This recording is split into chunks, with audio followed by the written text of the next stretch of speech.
evening. I call the 2,376th meeting of the Milwaukee City Council to order. This meeting is being held in person at City Hall and by video conference. The public may participate in this meeting by coming to City Hall or joining the Zoom webinar. The meeting is being broadcast live on the city's YouTube channel and Comcast Cable Channel 30 in city limits. There will be opportunities for the public to speak during this meeting. If you would like to address council, you may come to City Hall. If you are interested in speaking, please let staff know by filling out a yellow comment card for those at City Hall or emailing ocr@milwaukeeoregon.gov for those on Zoom. When it is time to take public comment, staff will monitor the comment cards, email inbox, and Zoom participant list and chat. We will take comments in the order that they are received and seen. Written comments may be emailed to ocr@milwaukeeoregon.gov. Spanish translation services are available upon request. The public is asked to request translation and other meeting accessibility services at least 48 hours before the meeting.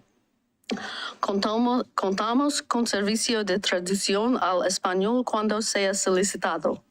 Se pide al público que solicite servicios de traducción y otros servicios de accesibilidad para reuniones por lo menos 48 horas antes de la reunión. Translation services are also available in other languages. All right, please join me in the Pledge of Allegiance. I pledge allegiance to the flag of the United States of America and to the republic for which it stands, one nation, under God, indivisible, with liberty and justice. The City of Milwaukee respectfully acknowledges that our community is located on the ancestral homeland of the Clackamas people.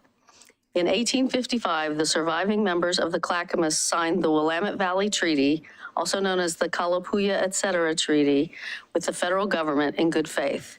We offer our respect and gratitude to the indigenous people of this land. And with that, I will read some announcements here. Have a voice in your government. Apply for a position on a city board or committee and work directly on local projects. Applications will be accepted until April 1st. And the link is there for where to find them. Join the Milwaukee Parks Foundation for the next second Saturday cleanup at Minthorn Springs this Saturday, March 11th from 9:30 a.m. to noon. Volunteers will remove invasive plants and pick up trash. If you drive to the event, please park at the east end of the Milwaukee Marketplace and walk across 37th Avenue to the Springs entrance. Also this Saturday, don't miss the repair fair at the Ledding Library from 10 a.m. to 1 p.m. This free event brings together skilled volunteers and people with broken items. There will be people on hand to repair small electronics, home appliances, clean clothes and textiles, bicycles, tools or knives that need to be sharpened, and jewelry. Join the American Legion Post 180, the Susanna Lee Barlow chapter of the Daughters of the American Revolution, the city, and other veteran service groups in marking Welcome Home Vietnam Veterans Day on Saturday, March 18th at 2 p.m. Note, this is a new time. It had previously been listed at another day and time. The event will begin at City Hall and include a procession to the Vietnam Veterans Monument at Scott Park. Learn about the benefits of transitioning to electricity while shrinking your carbon footprint at an electrification information session on Monday, March 20th from 6 to 7:30 p.m. at the library. I just yesterday got more detail on the speakers for that, which I will be posting to my Facebook page tonight or tomorrow, and I'll try and get the word out other ways as well. For more information about these events and others, please visit the city's homepage at milwaukeeoregon.gov or call 503-786-7555. All right. Something. Oh, okay. That's happening. Please. Let's talk health and wellness. a day for Black and Indigenous healthcare providers and patients to build community and get pampered. It will be this Saturday, March 11th. It's sponsored by Clackamas Community College in Clackamas County. It will be held at the Harmony campus on the first floor. There'll be free massages, food, resources, and childcare. And it will be led by Aisha Rosser and the Coalition of Communities of Color. Great. Thank you for sharing that. Any other people have announcements they want to make? Okay. Then with that, we will move on to the Women's History Month proclamation. And we have 3 representatives from the Milwaukie Historical Society, Linda Carr, Siri Bernard, and Sarah Harris, to kick us off. Thanks. Here you go. Okay. Okay. Oh, look at that. Nice, thank you. Thanks. Are we on? Hello all. Thank you for attending our first proclamation of the year in celebration of Women's History Month. This year we are celebrating the 120th anniversary of the incorporation of the city of Milwaukie. The Dogwood City of the West is now officially recognized as 120 years old. There's a rich history of human life that occurred on this land prior to incorporation, but this date is important in our history as it signifies the state of Oregon recognizing the existence of the community that we remain in a part of today. My name is Linda Carr. I'm the landscape chair and at-large member of the Milwaukie Historical Society Board. My name is Sarah Harris. I am the secretary of the Milwaukie Historical Society Board. I'm a public historian from just outside of Phoenix, Arizona, and I've lived here in Milwaukie for the past 3 years. My name is Siri Bernard, and I'm the vice president of the Milwaukie Historical Society Board and an officer with the American Legion Post 180 Auxiliary. I grew up and lived in Milwaukie pretty much most of my life. Tonight we will talk a bit about the Milwaukie Museum and then for a bit about 3 of the many women who have influenced both the history and the future of our city. We are the female members of the board of the Milwaukie Historical Society, which owns and operates the world's largest museum. I was wondering if of Milwaukie, Oregon. The Milwaukie Museum is located at 3737 Southeast Adams Street and is open from 1 to 5 p.m. on Saturdays. Yes, we have a museum. Many members of the community drive by daily, but fewer step into the threshold to learn about all that we have to offer. Trust me, it's well worth your time to visit to learn more about the history of the place that we call home. The Milwaukie Museum prides itself in telling the stories of all the people that have called Milwaukie home. We work with organizations like the Oregon Black Pioneers, Clackamas County Heritage Council, Japanese American Museum of Oregon, and the Confederate Tribes of the Grand Ronde to expand our knowledge and to share the histories of all people that have lived in the area that we now call Milwaukie. Our membership dollars pay for the daily operation of the museum, which allows us to provide free admission to all who enter. We believe that making sure that the history of Milwaukie is accessible to all is important, and we believe that removing financial barriers help us move towards this goal. We're open Saturdays 1 to 5. Despite the reopening difficulties that all businesses and institutions faced during the pandemic, 2022 was a great year at the Milwaukie Museum. We held 4 free performances at the museum, which featured child-friendly performers and brought in over 400 visitors. We started to digitize our photographs, interviewed residents for our Milwaukie 2023 project, and held 4 Letting Library lecture series. We were also happy to bring back Christmas at the museum, where Santa stopped by and was able to greet over 150 families, friends, and other neighbors. We are excited about 2023 for many reasons. We have exciting new programming planned, a new book and exhibit based upon our Women's History Project, and other goals that we are constantly working towards. And speaking of the Women's History Project, we'd like to speak more in depth about the project and our forthcoming book. We all have an influence on the place that we live, but there are always individuals who stand out for their impact. The Women's History Project book highlights some of the important women who have called our great city home. These women come from different families with different backgrounds, but each has helped shape and define the community we live in today.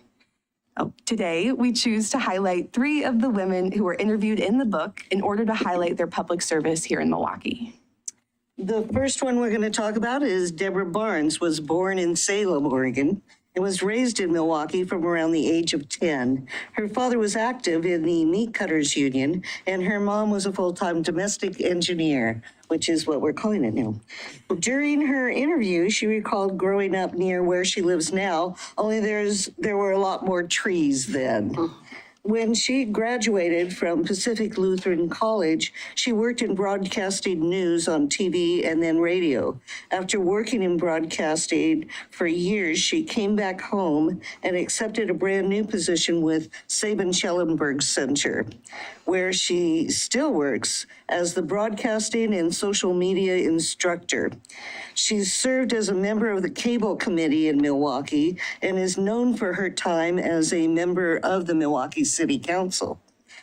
But her public service has gone way beyond these moments. She's a broadcaster, a teacher, a union leader, a former vice president of the Oregon Education Association, a fantastic cook, and a member of our great community. These are only some of the remarkable aspects of Deborah's life. I'm going to talk about Carletta Collette. Carletta Collette was born in Duluth, Minnesota, and moved to Milwaukee in the early 90s, following an important career opportunity. Her father was a crane operator for a dredging company, and her mother's side of the family has ties to America that date back to the 1600s. During her interview with the book, she recalled that life is like growing up as a baby of 9 and the first in her family to graduate from college. Prior to moving to Oregon, Carletta worked for a number of years in juvenile corrections and as a working artist, co-founding a feminist art collective in Minneapolis. Now she is regional counselor with Metro, the regional government. She previously served as the president of her neighborhood association, sat on Milwaukee City Council, and then on Metro's council. She is largely involved in the regional community, and her active political life keeps her busy, which you can read more about in her section of the Women of Milwaukee book. And I'm going to talk about Wilda Parks. Wilda Parks was born in Erie, Pennsylvania, and moved to the Pacific Northwest after 3 of her 4 children had moved to Washington State. She spent most of her youth moving across the country, following her father's defense work postings. Her mother worked in defense too, and at General Electric. Prior to moving to Oregon, she worked as a journalist and then opened her own business, a recreation center for children in her community in Montana. She began working in chambers of commerce in Exeter, California, and in Hanford, California. In 1998, she was hired as the president and the CEO of the North Clackamas County Chamber of Commerce, and she moved to Milwaukee, where she has lived ever since.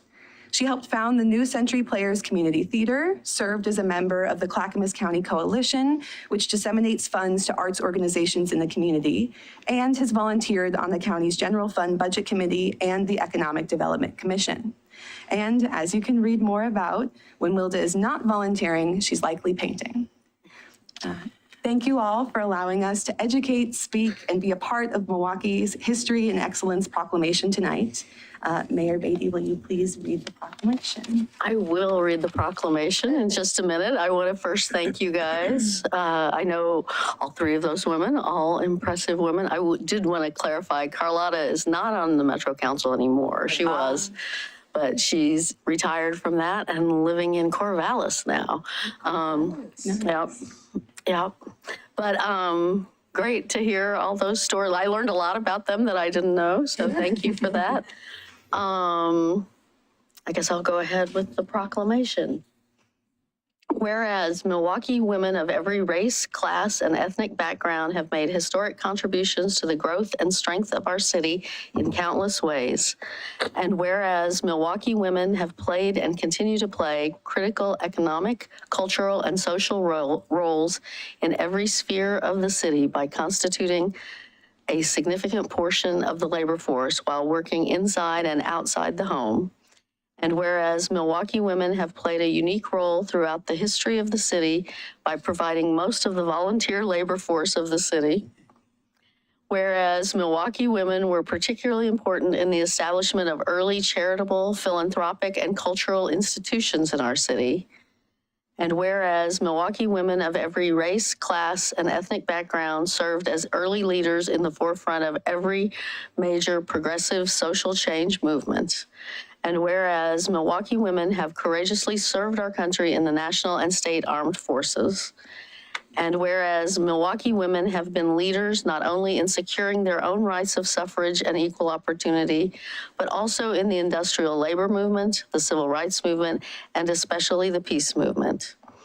And whereas, despite these contributions, the role of women in Milwaukie, Oregon, and our national histories has been overlooked and undervalued. Now, therefore, I, Lisa Beatty, Mayor of the City of Milwaukie, a municipal corporation in the County of Clackamas in the state of Oregon, and with the full support and sponsorship of the Milwaukee Historical Society, do hereby proclaim March 2023 to be Women's History Month in Milwaukee, and do recommend its observance with appropriate programs, ceremonies, and activities. Thank you. Thank you guys so much. Thank you.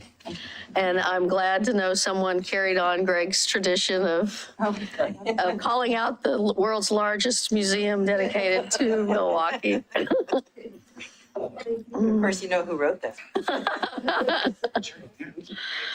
All right, next on our agenda is the police chief, Luke Straight, and Sergeant Jeff Rogerson.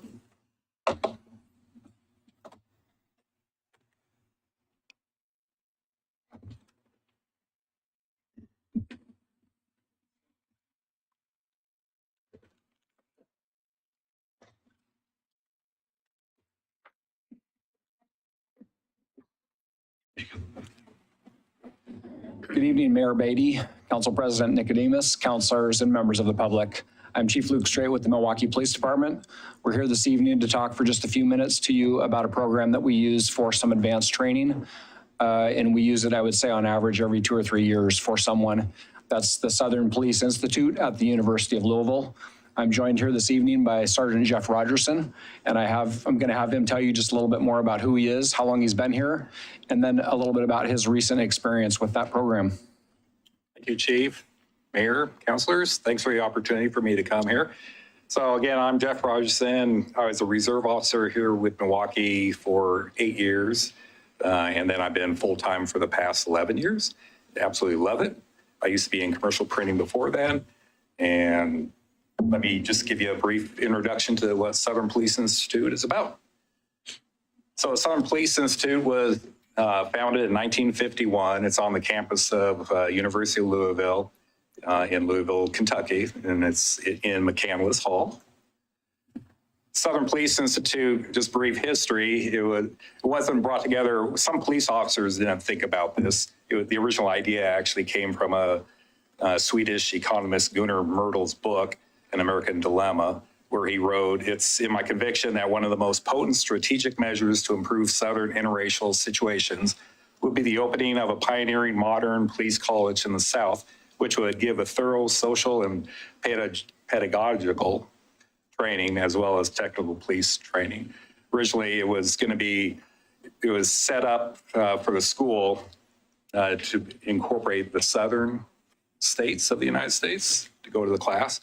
In 1949, David McCandless, who was the director of public safety with the city of Louisville, took it to the city council with discussions with the University of Louisville, city officials, and they formed the Southern Police Institute, took root. It was founded in 1951. Again, the courses were designed primarily for an audience of commanding, supervising, and administrative police officers from the southern bordering states. Originally, they had 3 classes of the administrative officers course, which I was involved with, which I took back there. That went on for several years, and then they eventually changed it to 2 classes per year. The first class, pictured in the upper left, was 1951, and on the lower right is my class, class 148. And it's been tradition to have the class pictures taken in front of Graymeyer Hall, because that's where the Thinker statue It's the first original cast of Rodin's statue. And it was molded in 1903 and it was put in place in 1949. So every year, every class that graduates, it has her picture taken there. So in my class, it had 38 officers ranging from rank from corporal through commander. We came from 21 states plus the District of Columbia, and from as far as as Alaska, and there's some from Nevada, Arizona, myself, and Oregon, and then majority of the others were from the Midwest and the East Coast states.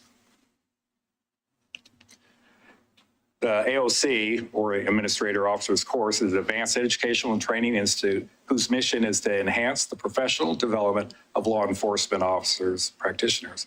Based on the belief that law enforcement is a demanding activity requiring the highest level of professional preparation, the primary leadership program, AOC, is designed to provide a comprehensive and challenging educational experience intended to enhance the professional and personal lives of the students. It was a tremendous opportunity to gain knowledge and just bounce ideas off of the other officers from all the other states, just to have their perspective on doing things, and we formed a great bond. The AOC is a 12-week, 480-hour in-residence accredited college-level educational program. The curriculum is designed to develop informed, effective, ethically and technically competent law enforcement managers who are capable of assuming positions in leadership in their respective agencies. And the comprehensive development program provides instruction in law enforcement issues, diagnostic problem solving, and administrative laws. Some of the classes, the classes that are offered in the AOC that I took were law enforcement administration, organizational behavioral in law enforcement, managing organizational performance, criminal justice leadership, and trauma-informed policing. It consisted of research, and even more research.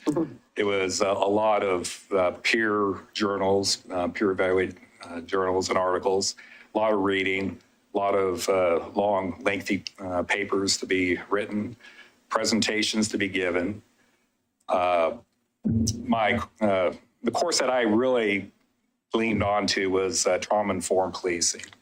I have a brother who suffered from severe mental illness, and so I really took note of that. We went over adverse childhood experiences, how much people that kids that are in abusive homes or seeing trauma, how it affects their minds and reduces the likelihood of a good outcome, through the years with based off the number of traumas that they do witness, and also how trauma affects the memory. We could be responding to domestic violence calls, and we may talk to a victim or a suspect, and we're getting, just their stories are kind of like convoluted, not making a lot of sense, but you got to figure that the trauma is blocking out the memory of certain people and their time, spatial reasoning. And also to view the crime as a public health issue, informing criminals of services and not just strictly incarceration. It's important to get the people the help that they need. And although there was a lot of studying and research and writing papers and everything, we did have time to go out and get together. Of course, Louisville is known, and Kentucky's known for their distilleries. So we visited many of those and went to the University of Louisville football game against Florida, although Louisville lost that day. Went to Louisville Slugger Museum, which was fantastic. Also Churchill Downs. We had a tour, inside tour, and got to see how much goes into putting on The Kentucky Derby. Thank you. But other than that, it was just a fantastic opportunity to bond. Picture in the middle is Joseph Grant. He was just a great instructor. They're all super great professors and stuff, but the way he presented the class, it was just outstanding. So you just came back recently? I went down in August, middle of August. Oh, okay. And came back the end of November. Okay. It was a great experience being a person such as myself. It's been a decade or two since I've been to college. So it was great to separate myself from the police department and just totally immerse into studying and learning. And it was just a great experience, and I highly recommend it to my fellow officers, whoever can attend. I would just add a couple things. We want to thank Ann and the city for supporting training like this. This is more significant than most of the training that we do. There's no other program where we send people away for 3 months and spend the amount of money that we spend on this program. We really take advantage of it maybe every other year.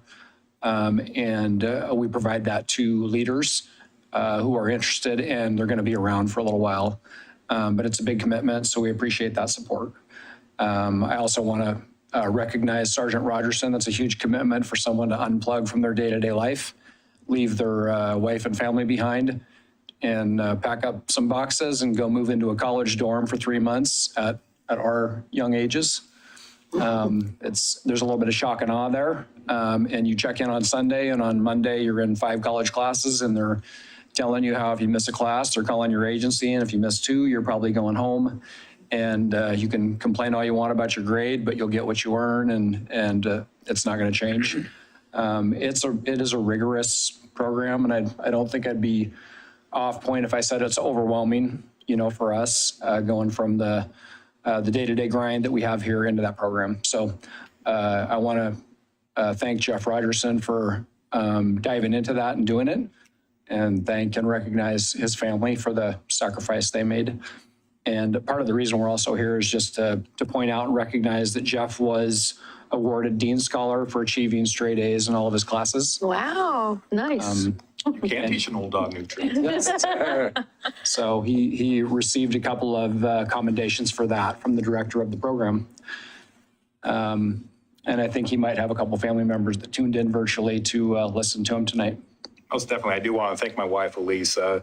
While I was gone, we live up on the mountain, and we lost power. I had to tell her over the phone how to crawl under the house in the crawl space and fire up the generator. Oh my. We lost our well, and there's firewood to be done and stuff. And I kept on, we all laughed because I was worried about her, but her thing to me was, I don't need no man at home. So I was kind of hoping I had a place when I got home. Yeah. It's worth noting the classes tend to be around 50 people, and they're much more diverse than most of the classes that we go to here, just because they mostly cater to the southern states. There are different programs like the FBI's National Academy that's similar, but it's half of the coursework that exists in this program, and it is cheaper, the National Academy is. But the coursework is a huge part of this program. There's incredible social networking at both. You can imagine moving into a dorm room with 50 people from all over the country, and then talking about the different experiences they're having and the challenges of the profession. So each of you have a ton of experience, and I'm sure you could imagine doing the same thing at a random point in your career. So it is an incredible opportunity, and you would be impressed at the quality of the instruction and the discussion. If you don't participate, you are graded down. You have to participate in both the in-person discussions and in discussion boards. So it is a pretty impressive program. So thank you. Thank you. Well, congratulations. Those are amazing grades. Good for you. And before we leave it, just in case anybody's watching tonight or watches this at a future date, this is a key part of our succession planning for the department as well. So all of our leadership ends up going through some portion of this, but it is an incredible opportunity. In our sergeant's rank, we have a few people who have been through this, and they really are the people who are running the day-to-day show here at the city, and I really appreciate everything. It was a huge commitment, and great job. Thank you. Thank you. Thanks. I'd like to ask a couple things real quick before you go. First, when's the invite to come over and have some of that Pappy Van Winkle that you got while you were there? And second, how long have they been doing the trauma-informed policing? This is the first year that they did. The fall, Class 148 was the new class that they just started. And it was outstanding class. Really helps recognize, is going about treating people with respect and dignity and stuff, but also keeping in mind what trauma does to people and how it affects them so that you can be compassionate and just try to see it through their eyes. Same in teaching. The same thing that you think about in the classroom, like, why is this kid doing this? And you got to think of it like, where have they experienced trauma and how it shows up in your classroom? Yeah, that's cool. Yeah, definitely. I was going to ask that about the trauma-informed practice too, because it seems like it should be a necessary part of all of the training that every officer should go through. I'm really interested also to hear about how it connects with crime and violence as a public health issue, and really kind of looking at, social determinants of health. And I guess, what comes to mind for me is that usually law enforcement officers will interact on a one-on-one kind of individual basis. But when you really start thinking about the public health aspects of violence or crime in a community, you're thinking about a population level change. You're thinking about the built environment. And so this is not necessarily something you have to respond to tonight, but I think it's really fascinating to have this training provided, because so much of what the city does is things like planning and codes and, how we plan for future growth. But that includes the service that we provide through law enforcement. And to see the evolution of that training, also kind of give hope for the future of policing. Right. It's and pretty neat. People in the academy, they do, and beyond, we do get training and crisis intervention type, but just that extra added benefit of what the trauma does and understanding what trauma does to people. And yeah. Did you find that in the public health discussion, were you talking about crime prevention through environmental design, or were you going kind of beyond that and thinking about, how we construct our communities?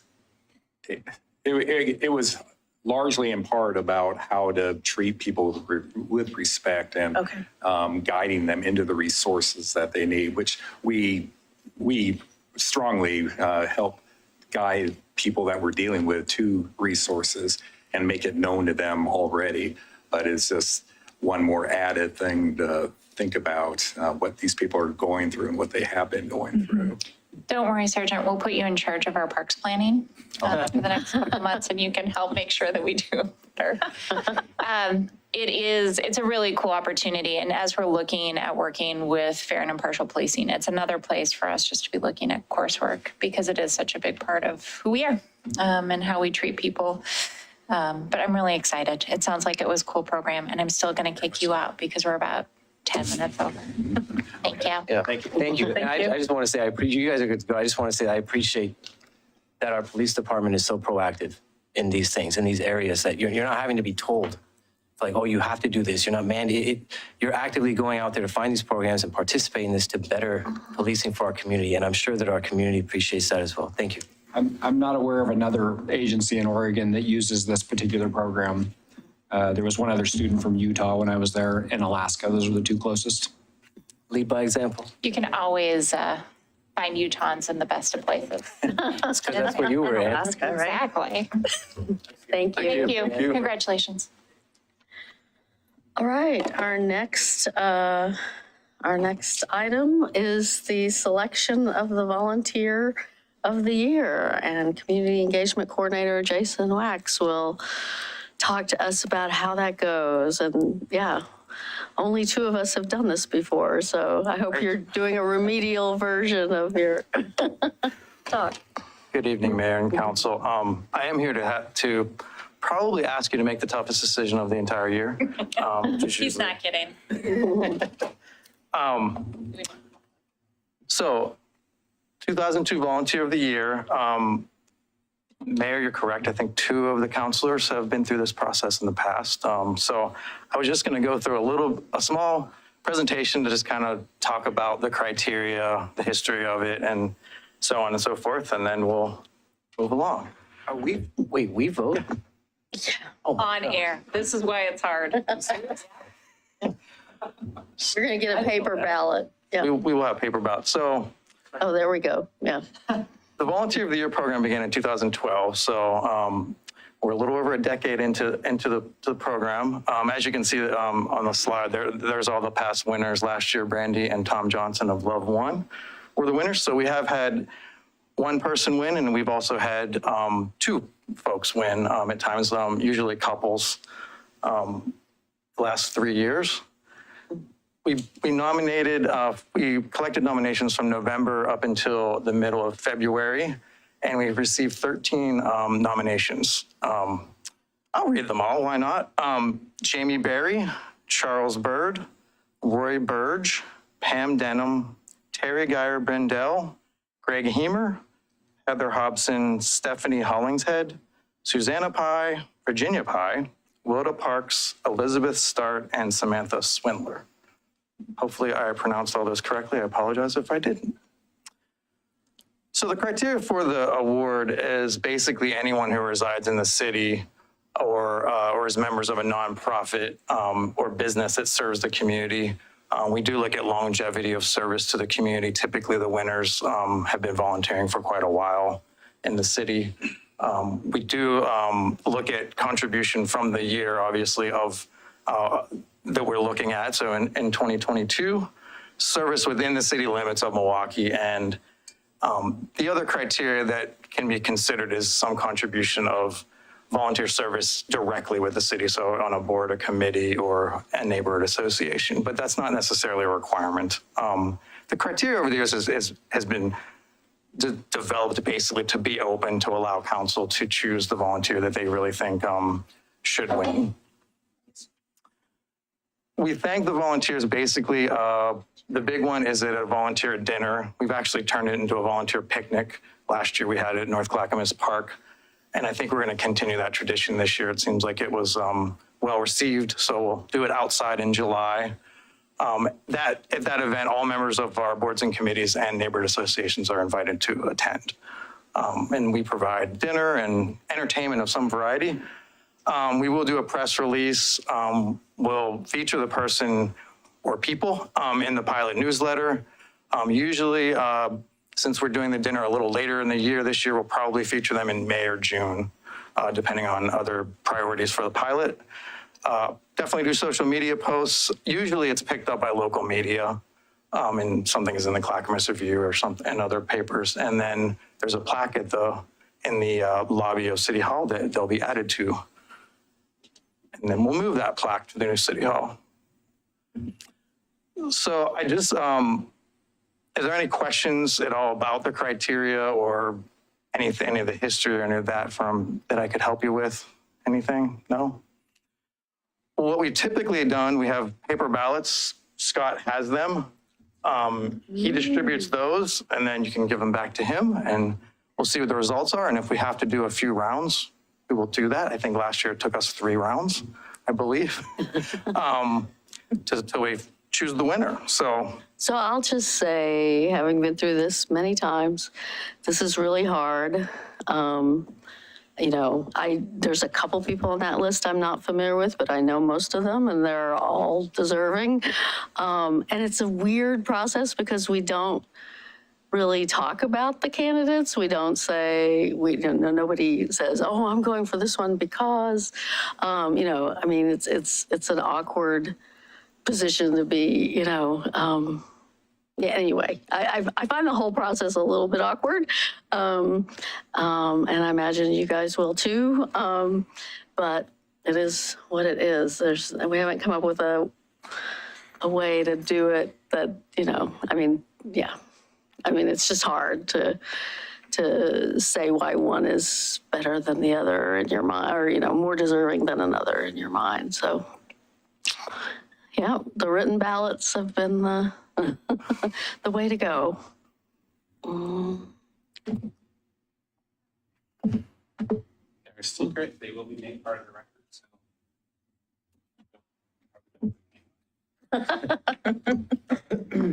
Round one. Yeah, right. Thank you, Scott. I always appreciate Scott's help with this. We're sharing the same brain space, right?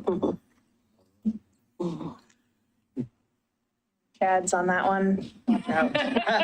Oh, no hanging Chad. You are a machine.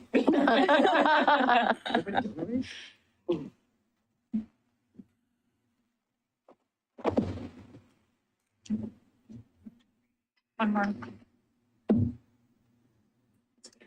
Last one. Whew.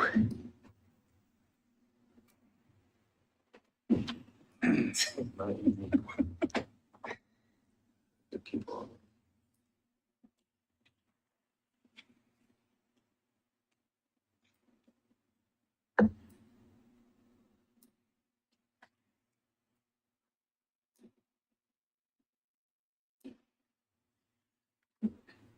I feel like there should be some music for this interlude, like Right. a Jeopardy theme song or something. Dun, dun. Okay.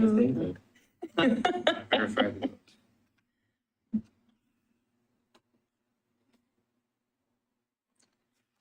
All right.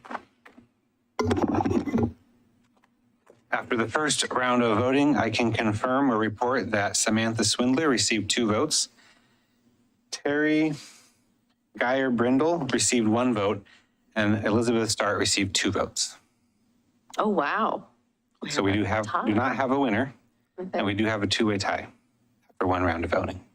Okay. And we have additional ballots, so don't worry, we can go. Jason, in the past I suppose it's completely up to council to vote for different people, but do they tend to go with the top 2 vote getters? That would probably be Oh, best, I would guess, But but it's up to council. it really is up to council. I mean, in those cases where couples were selected, they were nominated together. They weren't Right. nominated separately. So I think we still want to get to 1, probably. Right, yeah. I mean, yeah. Do you want to just get down to the top 2 vote getters? Oh, Right. Yeah. Eliminate down, just so in this case, it might be Samantha Swindler and Liz Start would be the, Perfect. Yeah. Thanks.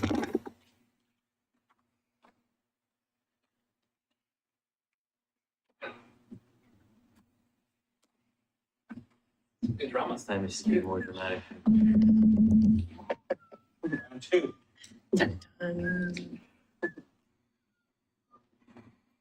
Liz Start, Elizabeth Start, Samantha Swindler. Jordan made the ballot. He's a good designer. I cut the ballots. Yeah.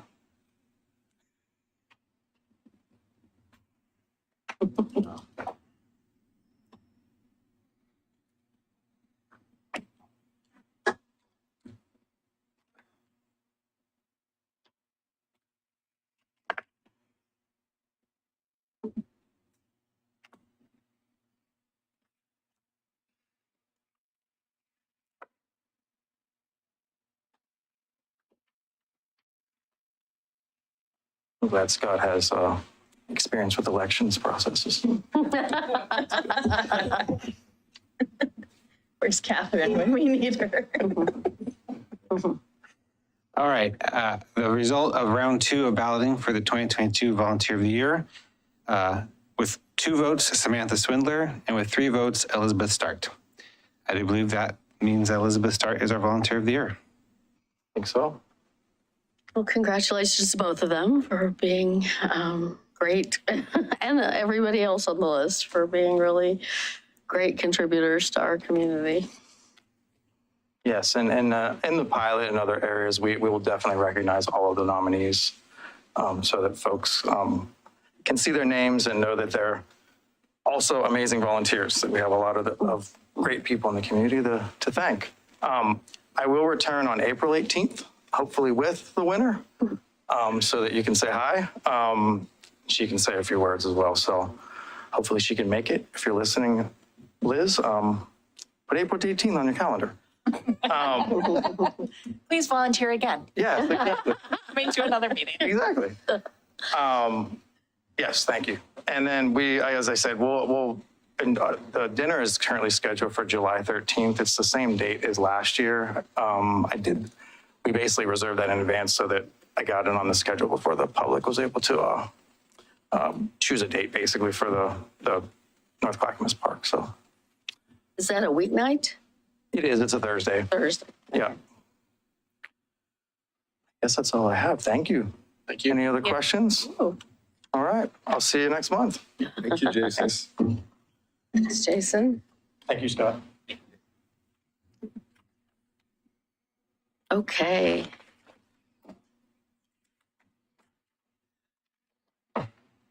Okay, community comments. This is the part of the agenda during which council will hear community member comments regarding city business. For those in person who wish to speak, please submit a yellow comment card, and I do have one, found on the table just outside the door.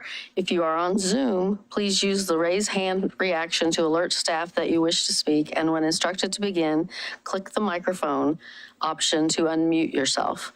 If you are calling in through Zoom and would like to make a comment, dial *9 to raise your hand.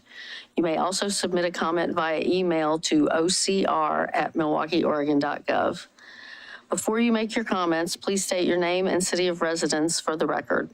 If you would like the city to follow up with you, please submit your contact information to ocr@milwaukeeoregon.gov.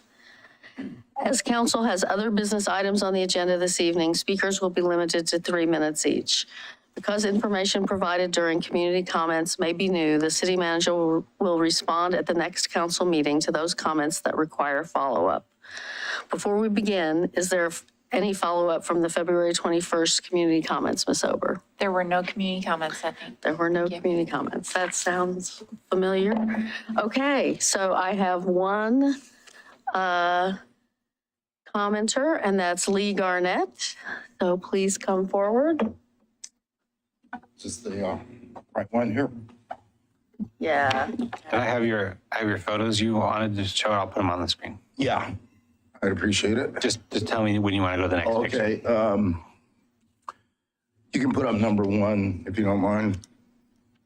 Is everyone familiar with the parking lot between the post office and there's a dental office and I don't know what this other store is, but I just want to be sure everybody, this is a picture from the sidewalk looking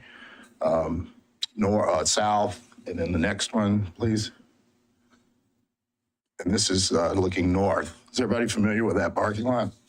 Okay, I wanted to tell you about my experience Monday at this parking lot. There's 4 businesses separated by a sidewalk, which I assume is the city sidewalk. Let's see. I'm not sure of the nature of the business right here. It's got 2 different names on it, but I'll call it the Sapphire Store because that's one of the names at least. I don't know what the business is. It has a no trespassing sign in the storefront window, which isn't very inviting to come in. You can come in through the side door, which I may do if I investigate this any further. But anyway, I was at the post office for 7 minutes. I parked in one of the spaces in this lot, and when I came back, I had a $71 parking violation after 7 minutes. Milwaukee's fine for parking violations $20 to $30. So this is a private lot. I think it's the only one in the city. Does anybody know of another one? And I understand there are no regulations on private parking lots in Milwaukie. Well, you need some if you don't have them. Because, for instance, Portland has a code that says you have to, can I see the next slide now, please? Portland's code says you must have a pay to park sign located within 10 feet of the parking entrance and 2 feet from the outer property line. That little yellow sign you see there is about 30 feet from the entrance here. And on a rainy day, if you're looking for a parking place, you don't look that way, you look to the right. Actually, that looks like my car there, but I don't think it is. Anyway, So I parked down a little bit to the left. There are a total of 25 parking spaces in this lot. 16 of them are marked for business. So I parked in one that wasn't for business. I assumed it was a free parking place because it used to be. I know I've parked in that area to go to the post office many times before. This is a relatively new operation. I'm not sure how old it is. I hope you'll look into it. The charge for parking is a flat fee of $7, and you can only find the rate if you have a cell phone, and you put it up to the digital thing, and it comes up $7, which seems pretty outrageous since there's so much free parking in the area. I don't believe anyone is going to pay $7 to park there. So they're depending on these $71 tickets they're writing. So I told you, if you want to look more into Portland's private parking code, it's number 7.25. If you'd show the next one, please. This is where I parked right here on the far left. You can see there's no signage at all, except those signs say don't park here because that's for the dental business. So if you can't address this situation to impose some kind of parking regulations, because this is a rip-off operation, I don't think there's any doubt about it. Maybe you can work on it. You can put some regulations in when you're doing these changes for the state environmental law regulations on parking lots. I came back today, this was yesterday when I got the ticket, I just watched the parking lot for 15 minutes. I saw many people parking in the spaces marked for businesses, but most of them went to the post office instead. So there's some kind of electronic monitoring. I don't know how they knew I was there, for the short time I was there. So I'll be probably stuck with this ridiculous fine, but maybe you can prevent further victims, because this is set up for people who go to the post office and don't realize that's a charged parking area. So that's about all I have to say. I'll be happy to answer any questions. By the way, the ticket, it was raining, and you can hardly read this stuff because, it ran when it got wet. So. And just to clarify, it's a private party ticket. It's not a City of Milwaukie ticket. Correct. Okay. It's $41 more than a Milwaukee city parking ticket. Put it that And way. we will be talking about parking next Tuesday at our study session. This wasn't exactly the topic, but maybe it'll be a chance to talk about this as well.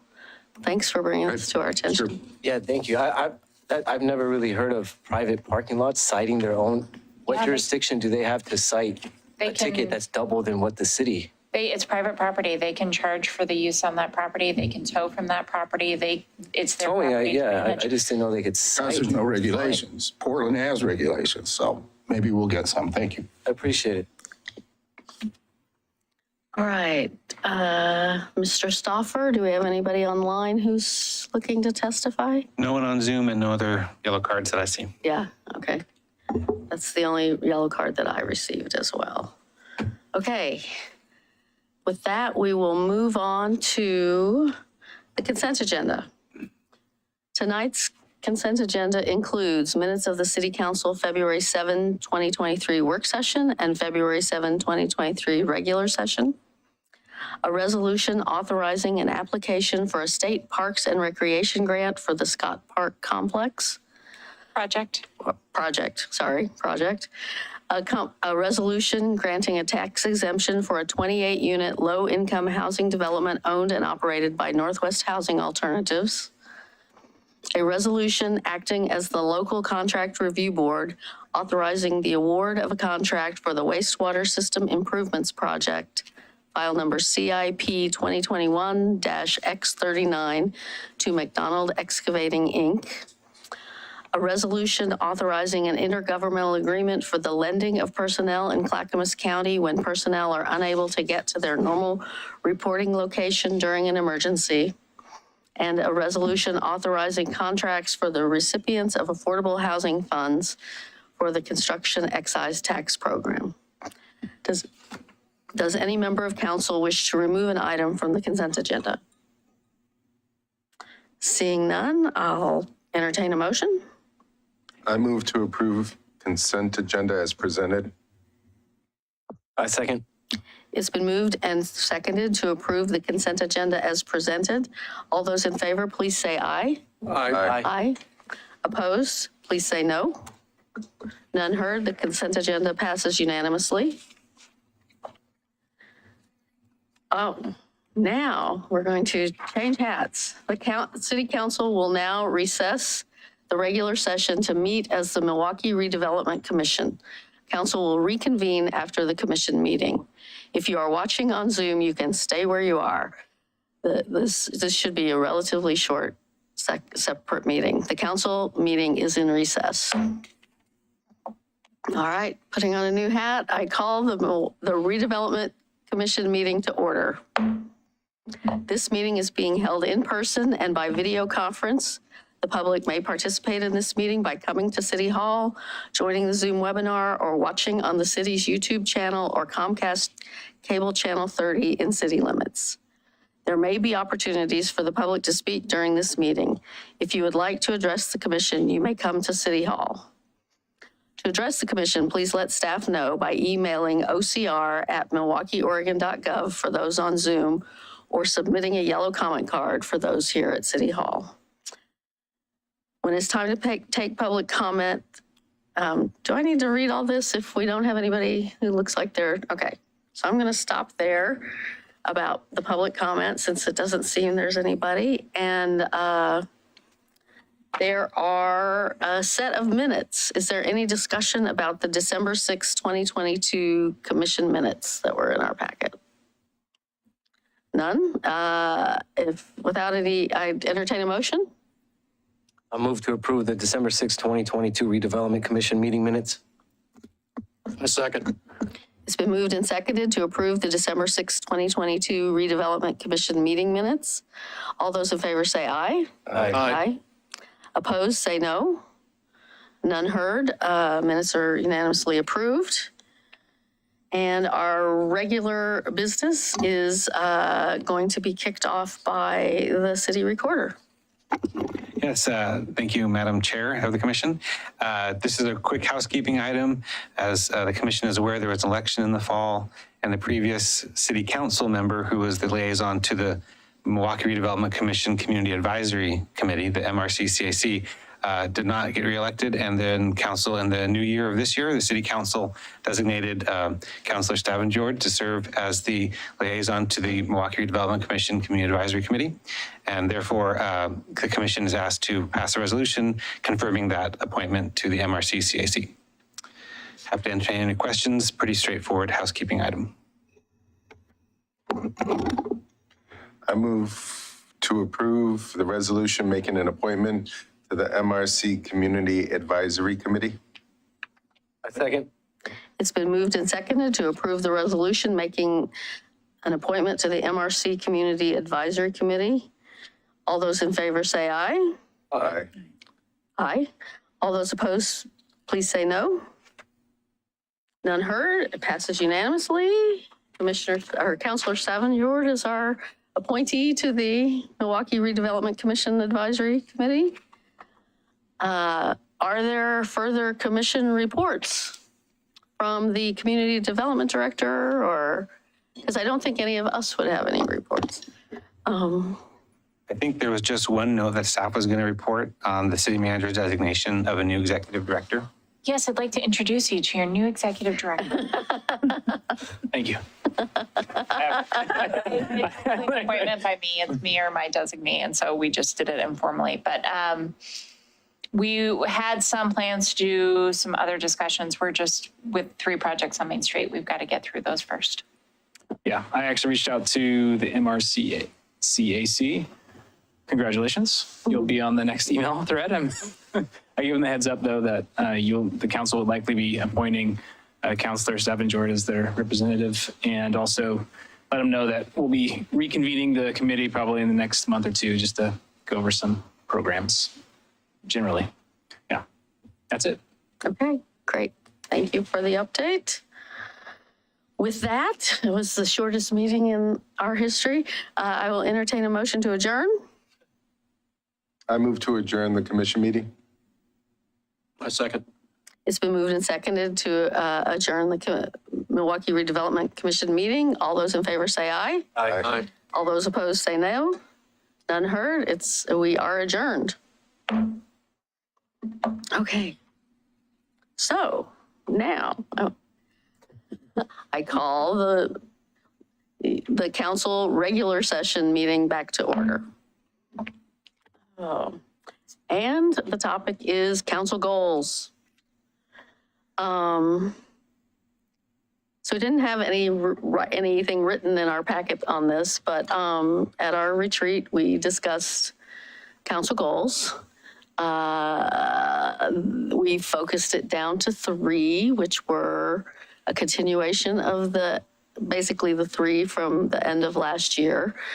The longstanding climate goal, the equity goal, and the newer parks goal.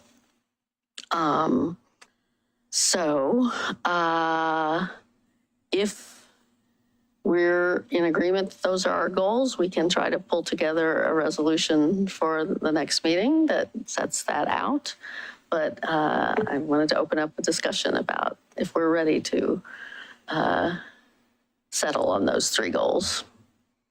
I'm ready to settle on those 3 as a goal. I'm willing to settle on those 3 goals as well. I think that one of those goals has a lot of question marks about how we proceed, but there's just so much work, consideration, deliberation, I think, to be worked on in the next year with regard to parks, and we certainly don't know all the answers or the paths or avenues to proceed. So I think that is a worthy goal. I think it's going to remain fluid and it's going to be subject to modification during the year. But I think it's going to take up a lot of bandwidth. I do agree with that. Other thoughts? I was okay. I was okay to move forward with the goals. But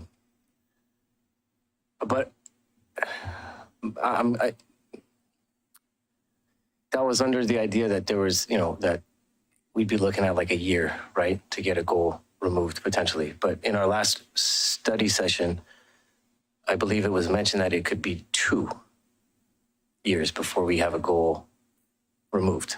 Any one of these 3 could be removed, and that's the best case scenario, right? It depends on what the actions are. And I do think that when we bring the resolution forward, when you all put down in writing what your actual hopes are for each of these goals, that'll give us more clarity. Peter and I did come up with some date structures, if you'd like to see them, to understand why we believe each of these goals take more time. If you all decide to proceed with a fee for climate, that lengthens out how long it has to go out before we can get funding back. If you decide not to go out for a fee with climate, then it's sort of up to you all when it's open or closed and what those priorities are that you want to accomplish before it ends. For parks, it's a little bit clearer to me that if you're on a ballot, we have to go out far enough to finish the ballot. If you decide not to go to a ballot, then we at least have to stay long enough to get through negotiations with NCPRD. And on equity, I had simply asked that we're getting the report back in May, and we needed some time to actually implement the report. So I had asked for an additional 18 months once the report is to us so that you all can see what's in there, see what kind of progress we make, and then make a decision about whether or not it should continue. So those were just high level, the dates that we had talked about. But I think what you're referring to, Counselor, is that if the council decided to place this on a November election for the parks, we wouldn't be able to leave until July of 2025. And then climate, right? Like if for the climate fee, if that was to not move forward, right? Mm-hmm.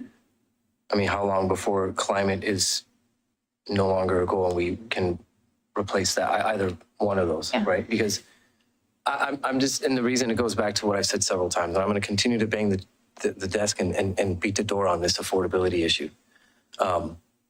if we're talking about 2 years down the road, well, everybody we're planning on helping in that amount of time is probably not going to be living in Milwaukee. So that's why I'm just trying to gauge, like, where are we actually going? Like, what are we actually going to end up doing? And is that time that we're going to spend on that much more impactful than what we could be focusing on? That's all I'm looking at is time-wise.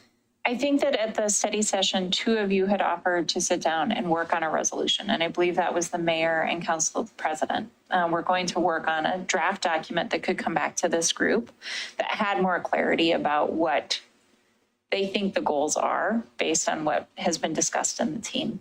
If it comes back that climate continues to be a goal, I think some of the key parts to think about are you looking for the opt-out program from PGE, I almost said the wrong company, from Utah. Are you looking for natural gas? Are you looking for, we'll need more clarity because we only have so much staff. If you're looking for the climate fee, then that probably goes first because then that funds some of these other programs. So we'll need some clarity, but I think that that's a great conversation either for next week or for now if you all want to come to more understanding about that as a group. Or you can just say, we want these 3 policy areas, knowing that those are kind of my timeframes for staffing. And then we can continue to flesh that out with staff over the coming months. So I will say, I will not be a big fan of putting a time frame into the resolution. We've never done that before. We have had a situation specifically in 2020 where we had a goal that we expected to, a public engagement goal that we expected to go longer, but we actually took it off, sort of shortcut it because of adding the equity goal. So, I mean, I think we have to be, we don't want to constrain ourselves in terms of setting, firm timelines in a resolution. That said, most of what the city manager just said makes sense to me in terms of sort of the amount of time that it's going to take. One thing we might be able to take off, I don't know where people are on it. One thing we might be able to clarify is whether anyone, where we stand on the climate fee. And just to be clear, if we don't go for the climate fee, climate still has to be a goal because it's how we pay our climate and sustainability manager by it being a goal. And that's why I was a big advocate of the climate fee idea. If we weren't looking at the parks issue, I would still be pushing for the climate fee idea, but I don't feel like we can push both of those in the same year, personally.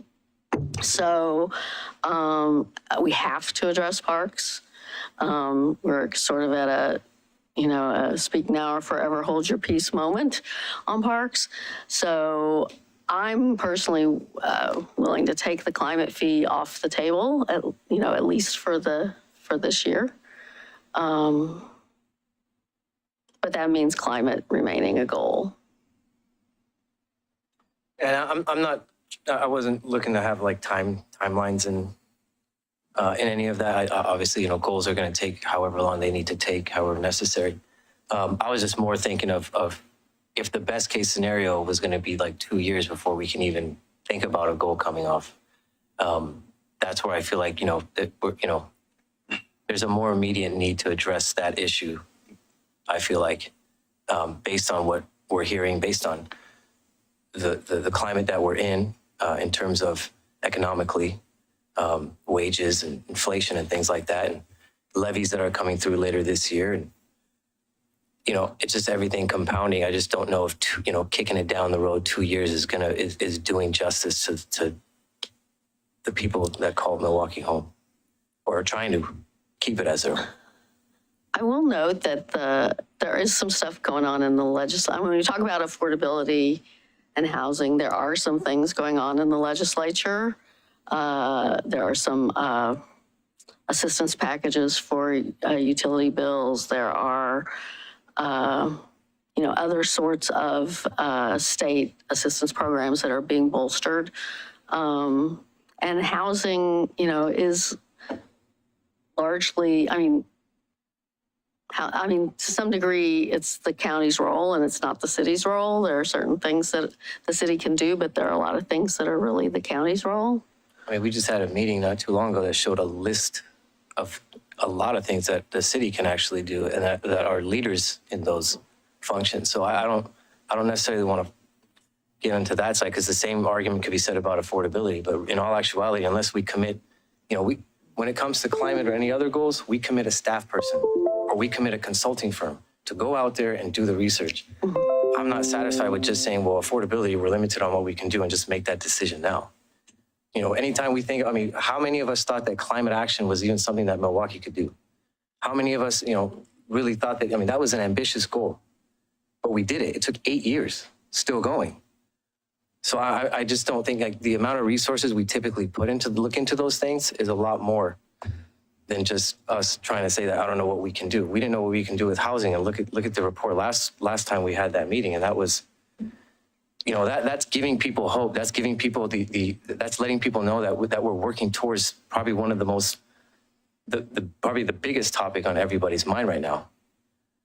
And I just, Well, if you're talking about the housing production strategy work, I gather, and that's work that's going on.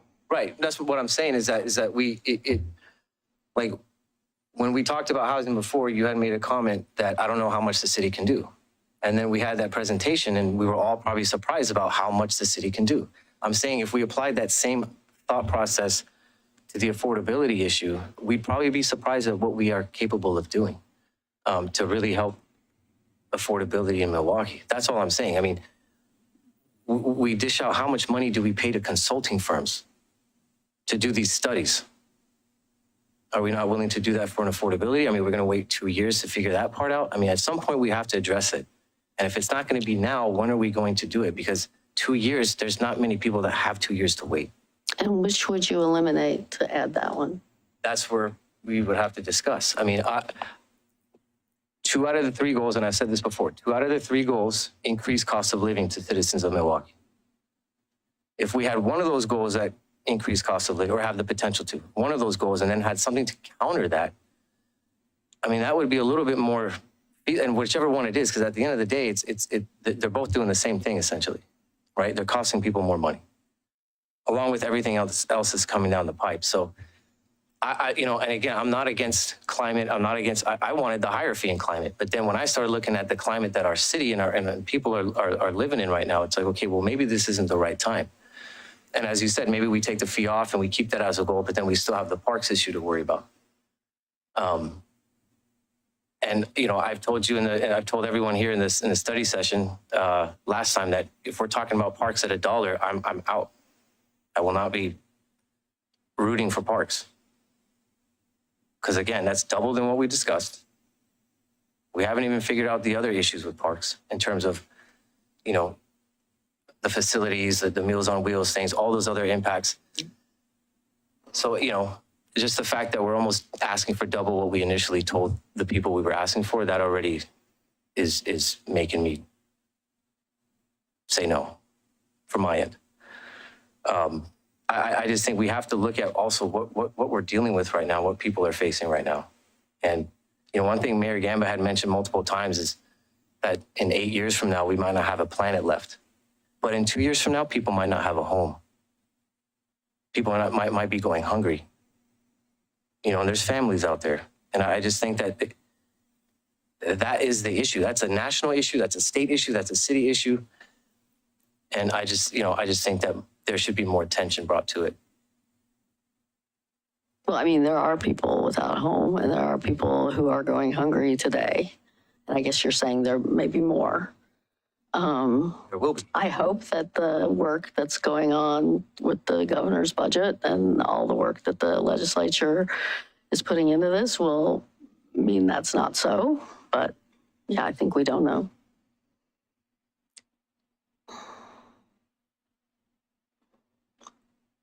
Other thoughts? Other comments? I hear what you're saying, Councilor Kaiserbody. Having climate and parks as a goal doesn't necessarily mean that we will. I'm with you. Climate fee doesn't look like inflation is going anywhere anytime soon. A levy asking folks for another dollar probably isn't on my list. But however, if we should keep in mind too that like all this stuff still will take time. Like if we had affordability on, it's bureaucracy, right? There's not going to be a quick solution. So we do what we can. Hopefully, like the mayor said, there'll be some clarity when the governor's budget comes out that could help folks, and we can focus on that when that comes out. It's hard, and I think about, my wife says that she's got a lot more kids this year that are houseless, and that's hard, and we know what that does to kids, right? But there is no quick fix, there is no silver bullet, and we should wait and see what kind of resources we could get and give folks that, that the governor hopefully will be putting in the budget. I know it's hard. It's really hard. And this isn't easy, right? So we try and do what we can where we can. And I appreciate that a lot, Council President. I really do. It's just with fees, it's just there's only one direction fees go. Only one. Up. So we might say, this is what it is now, but what is it going to be in a year from now, 2 years from now? That's our revenue. So we have to increase revenue, right? That's what we do. So it's not like we're ever going to deduct it. So it's not, the fees we implement is not going to do anything for the county. The county's still going to implement their fees. The state's going to still do their thing. I'm sorry, can you clarify what fee you're talking about right now? Right now, the two fees that we have on the table based on our goals is the climate fee and parks, right? Which isn't a fee, but I mean, it's a levy. But they're both, either way, after the levy's done, we're probably going to need more, right? Typically with climate, we're going to need more. Everything goes up. When was the last time any of our other fees or bills or utilities went down? We stopped it from going up this last time. But when was the last time there was a break? When was the last time there was, and again, we don't have anything to incentivize people to help with it. So it's like they're left at the mercy, and I get it. The county has this, the state has this, the state has, but is it just enough for us as city leaders to say that? I don't think so. So I don't want to get too much in the weeds on the park stuff, but picking up on what Councilor Massey said, there are so many issues at play there, and it is so fluid. We don't know where it's going to go. But as an example, that 54 cents per thousand has been the fee since 1992. It has not gone up in 30 years. So it's not, those kind of levies, the climate fee is a different bird because it's our own fee and it's imposed, it's not voted on. The kind of fees we're talking about for the parks, unless we dramatically changed models of how we fund our parks, which is something we probably should talk about, is going to be one vote, and it's not going to go up. And we're going to need to set it at a level that will be sustainable for us. And so will it go up from 54 cents? Maybe. But will it go up again in 2 years or 4 years? Probably not, So, I think we need to, there are so many variables there. I don't want to get into a lot of conjecture about what's going to be the right level of fees. It all depends on what kind of agreements we might make with the county or with NCPRD. But I wouldn't view it as a fee that will be simple to raise, simple to increase. It's not like our utility rates or our, the climate fee where we could just do it by a vote of council. It is something that has to go to the voters. So it will be set. Once it does go to the voters, it will be set for a period of time.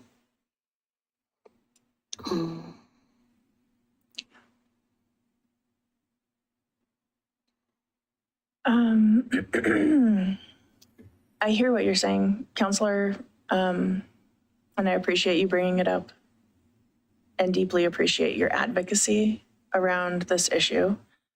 I think that for many shared reasons, a lot of us struggle with the issue of affordability and what it means for the future of Milwaukee. And this is not an easy decision. This is, that's why we've grappled with it at a retreat. That's why we've, gone through a study session where I feel like we're getting closer to at least moving forward. I hope 3 goals, but if not 2. And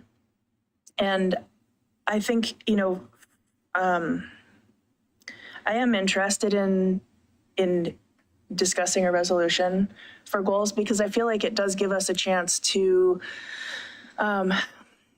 begin to envision what our role on council looks like in moving these areas forward. And for counselors who have already been here, you have that understanding, because you have a history. But for those of us, well, I'll just speak for myself. This is first time on this side of the microphone, and I'm excited to be able to dig in and think about what sort of role I can play in moving those goals forward. I think that's really exciting work. I want to be able to get to that work. It doesn't mean that those will be easy decisions. And I also want to say, and I know that I've said this to you personally, but I want to say it publicly, that it also doesn't mean that the values that we hold and we share outside of these goals, the council goals, aren't things that we're going to be fighting for fiercely.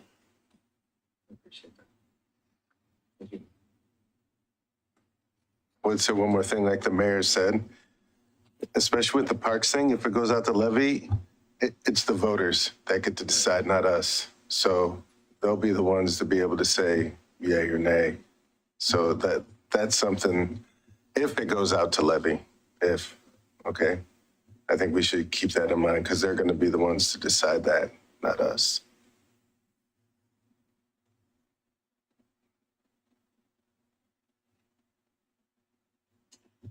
All right, so I'm not sure where that left us, but I am happy to work with the council president on a draft of a resolution, and maybe we can do that over the next few days so that we can give it to people with plenty of time to look at and,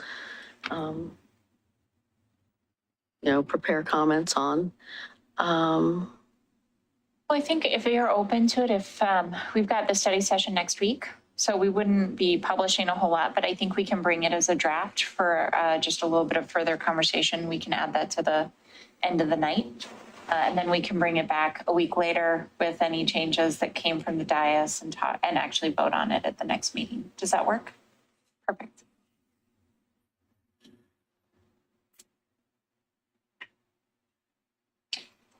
All right. If people feel like we can move forward, I guess we'll move to climate-friendly, equitable communities parking reform.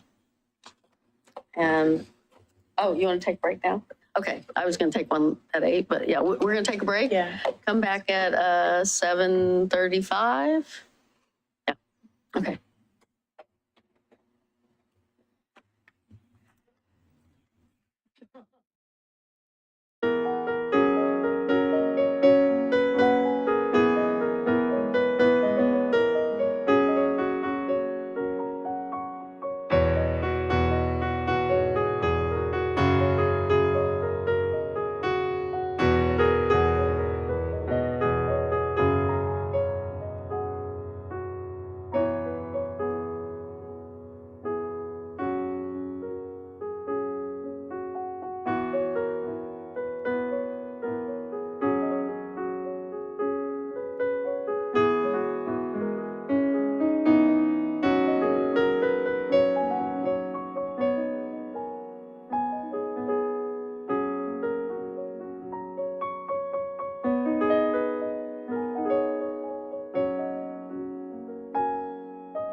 Running. Okay, thank you. We're back from our break and we are ready to start the item on climate-friendly, equitable communities parking reform, a discussion led by Assistant City Planner Ryan Dyer and I guess Community Development Director Joseph Grillo. Yeah, thanks, Mayor. Good to see you all again.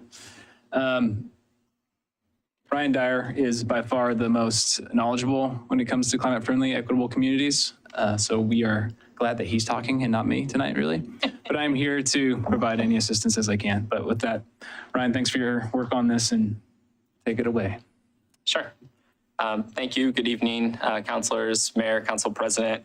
Tonight, I'm here to discuss Land Use File ZA-2022-005, which would amend the Milwaukie Municipal Code to remove off-street parking mandates citywide. These changes are being proposed in response to the state-led climate-friendly equitable communities rulemaking, which, because we love an acronym and that's a mouthful, I'm going to refer to that as CFEC throughout this presentation. To review how we got here, Governor Brown issued Executive Order number 2004 in March of 2020. It directed state agencies and commissions to take action to reduce greenhouse gas emissions statewide.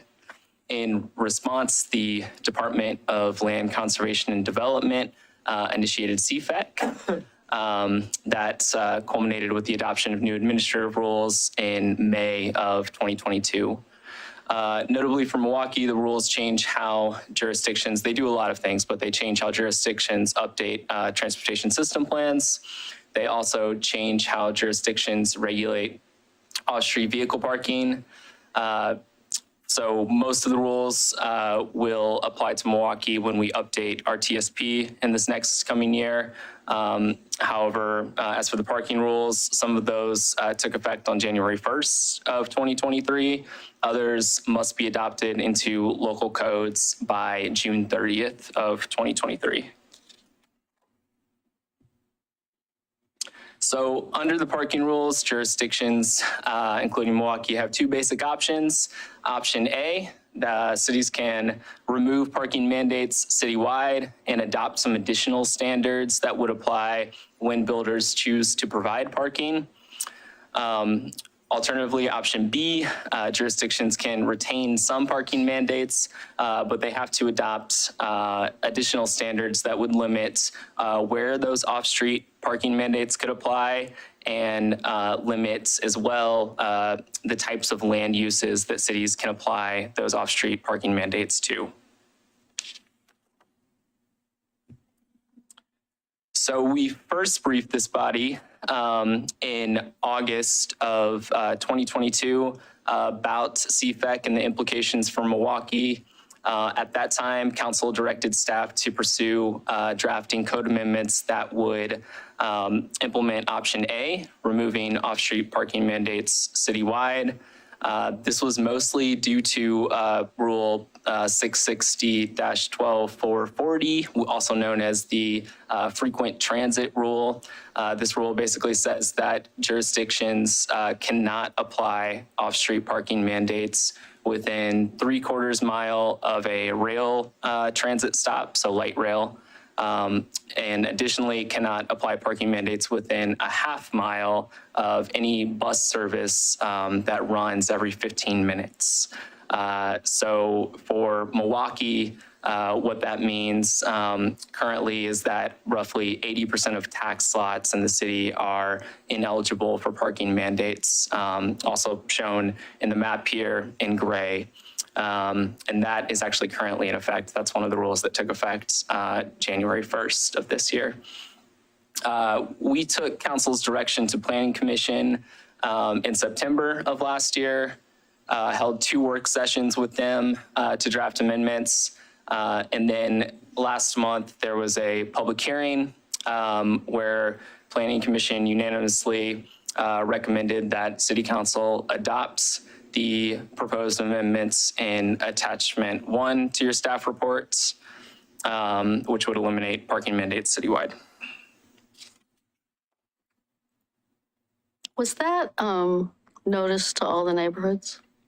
We did send, yes, it was posted on the website. It was also posted at City Hall and at the library, and we also notified the NDAs. You did. Yeah. During the February hearing, staff also learned that TriMet's new Forward Together revised service concept plan is proposing to add a new frequent service down Southeast Linwood and heading east along Southeast Harmony.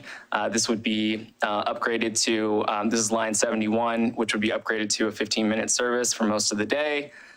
This is proposed to take effect in September of 2023, and the effect is that it would further reduce the area in which the city could continue to mandate off-street parking should it choose option B.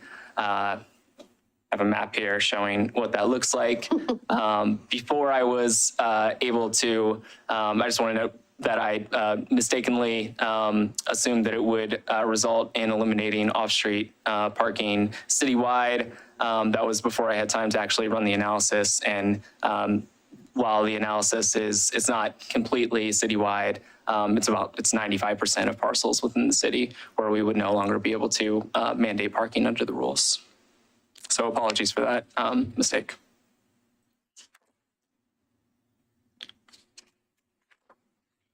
So although the city is proposing these amendments in response to the administrative rules, there's considerable alignment between adopted goals and policies, both in the Climate Action Plan and also in the city's comprehensive plan.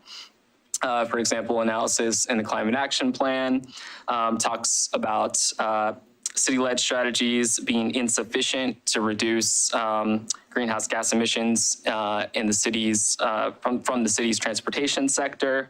It calls on private individuals, households to not only adopt EV, electric vehicles, but also states that there will need to be behavioral change with transportation choices to meet our 2050 climate goals. In addition to that, the comprehensive plan it has policies and goals that are consistent with council's recommendation to eliminate parking mandates citywide. So notably, Section 6, which talks about climate change and energy, includes policies that would create a more efficient land use policy or efficient land use pattern, encourage the mix of uses and promote walkable neighborhoods. Section 7, which deals with housing, specifically calls on the city to reduce off-street parking requirements for housing near frequent transit. And then finally, Section 8, which deals with urban design and land use, calls on the city to adopt parking standards that would promote active transportation. It calls on the city to adopt policies that would promote a more sustainable urban form, encourage the redevelopment of underutilized parking lots, require tree canopy and swales in parking lots to address the urban heat island effect, and adopt standards that would prioritize pedestrian and bicycle safety over parking convenience. As for the actual proposed code amendments, they're fairly straightforward and can be summarized as follows. They remove vehicle parking requirements in section 19605 and also in 19505. They remove references to required parking throughout the code. They adopt new standards that come from the administrative rules directly for large parking lots, those over a quarter acre in size. Because bicycle parking previously was tied to the minimum amount of vehicle parking that was required, some changes were made just to ensure that bicycle parking continues to be provided. And then finally, there were some minor non-substantive changes that were made just to promote language consistency within Title 19. So that included changing words like single family to single detached dwelling. And that concludes staff's report. So I'm happy to answer any questions that you have. Can you go back to that last slide? Yes. So bicycle parking, can you describe a little bit about what the code does there? Yeah, so previously, what the code, the way that we calculated the minimum number of bicycle parking spaces that were required was the code basically takes a percentage of the amount of vehicle parking that was required. In proposing to remove off-street vehicle parking requirements, that could result in a scenario in which specifically it's for manufacturing, industrial, community service uses. There would be no mechanism in the code to require that those types of uses provide any bicycle parking. If we did not add, what we did is add a new table to section 19609, the bicycle parking chapter, just to say that, we didn't make any substantive changes. The amounts of bicycle parking required in the code are the same as what they would have been previously. We just amended the code to make sure that new uses of that type continue to provide bicycle parking. And is it just bicycle parking? We don't require covered, we don't require enclosed? We do for certain types of development, residential development. I'll also note that this is an interest.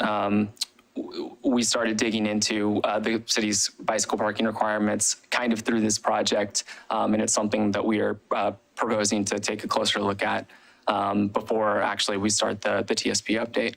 So, which would include what our standards are for, covered and enclosed secured bicycle parking. So you expect to address that in the TSP? Yeah. Yeah, I think so. Yeah. Okay.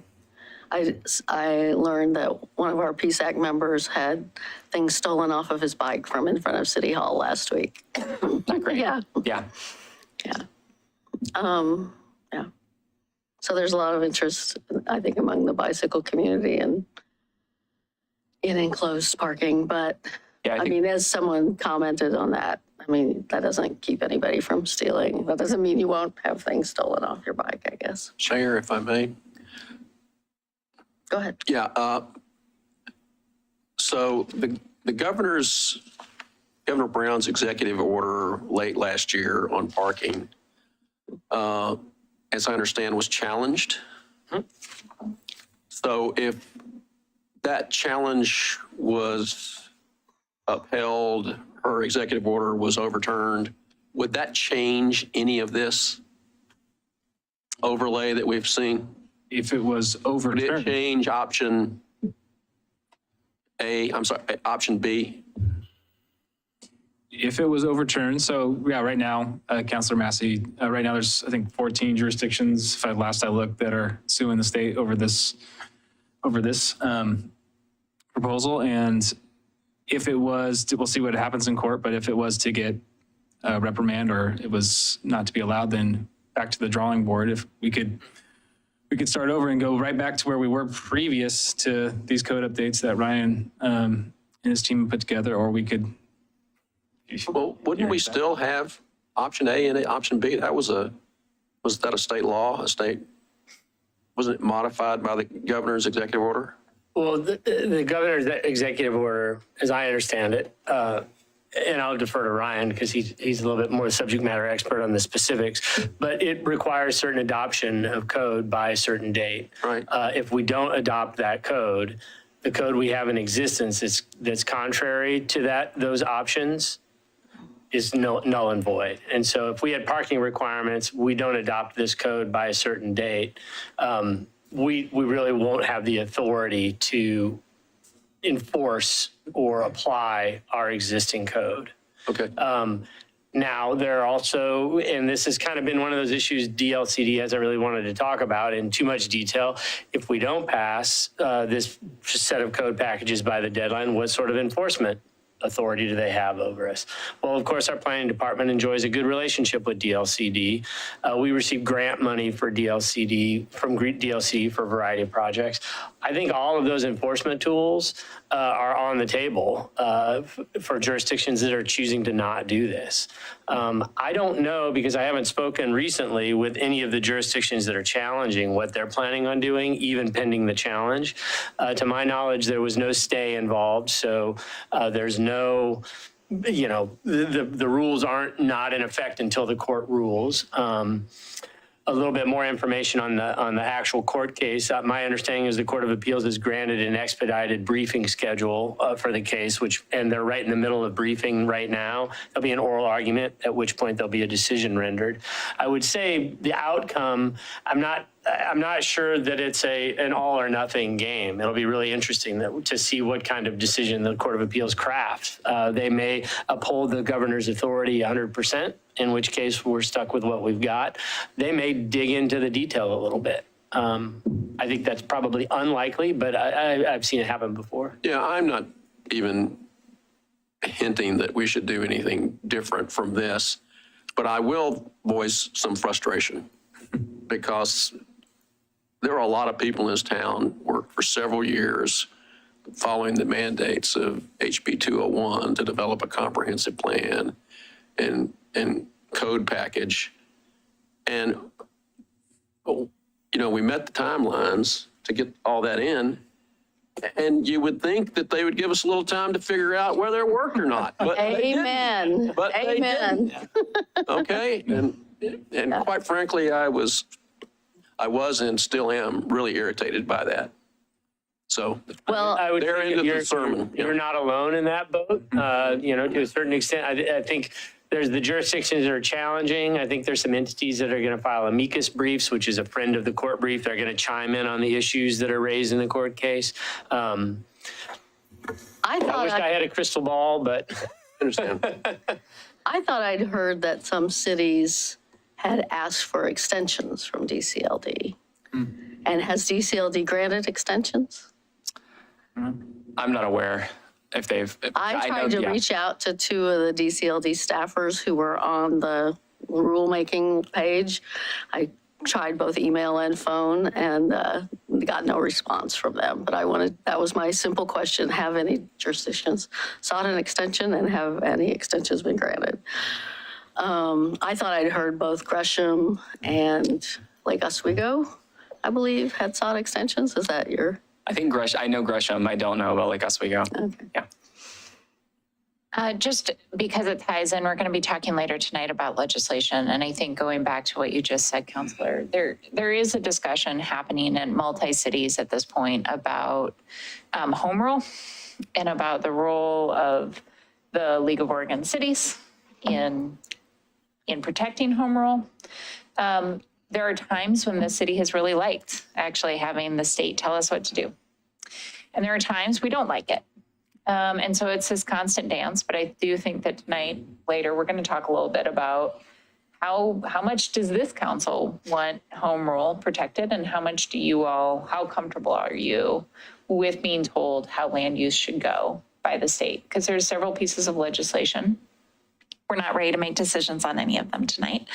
But we're getting questions from other cities and from our state representative asking, this may not be in the best interest of the city or at least of the council's decision-making authority. So it's up to you all to make those decisions. But this is a big conversation happening at the state level right now. It's a big, I share Councilor Massey's frustrations. We just, was it June? Passed our middle housing code, June, where we removed vehicle parking requirements off of middle housing throughout the city. Give us 5 years to see what impact that has on the city. We know some middle housing is coming. We know more of it's coming than the Planning Commission seemed to think when they passed the code that Joseph Edge posited would be true. We already know we have more than that coming. Give us a chance to see what that means for livability of the neighborhoods before this kind of requirement. I frankly would be in favor of asking for an extension. So generally, just so that I understand, Ryan, can you talk a little bit about what is are we adopting tonight? Or is this is a discussion? And then when is this on the schedule again? April 4th. April 4th. So we are still planning on bringing this forward unless council decides that you would rather we not. I think that the city attorney, when I've talked to him, has said, you can choose not to, but you're still enforcing the rules. And it won't have some of our smaller changes that we've looked at doing. So do you all want to continue and proceed to April 4th, or are you asking us to hold?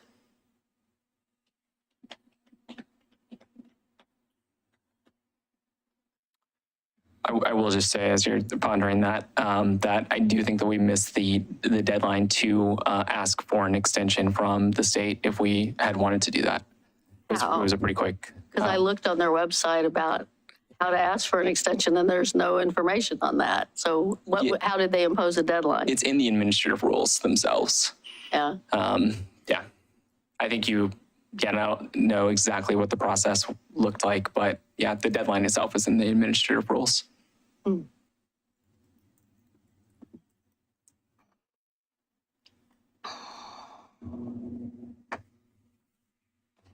I feel like I could do the Jeopardy song.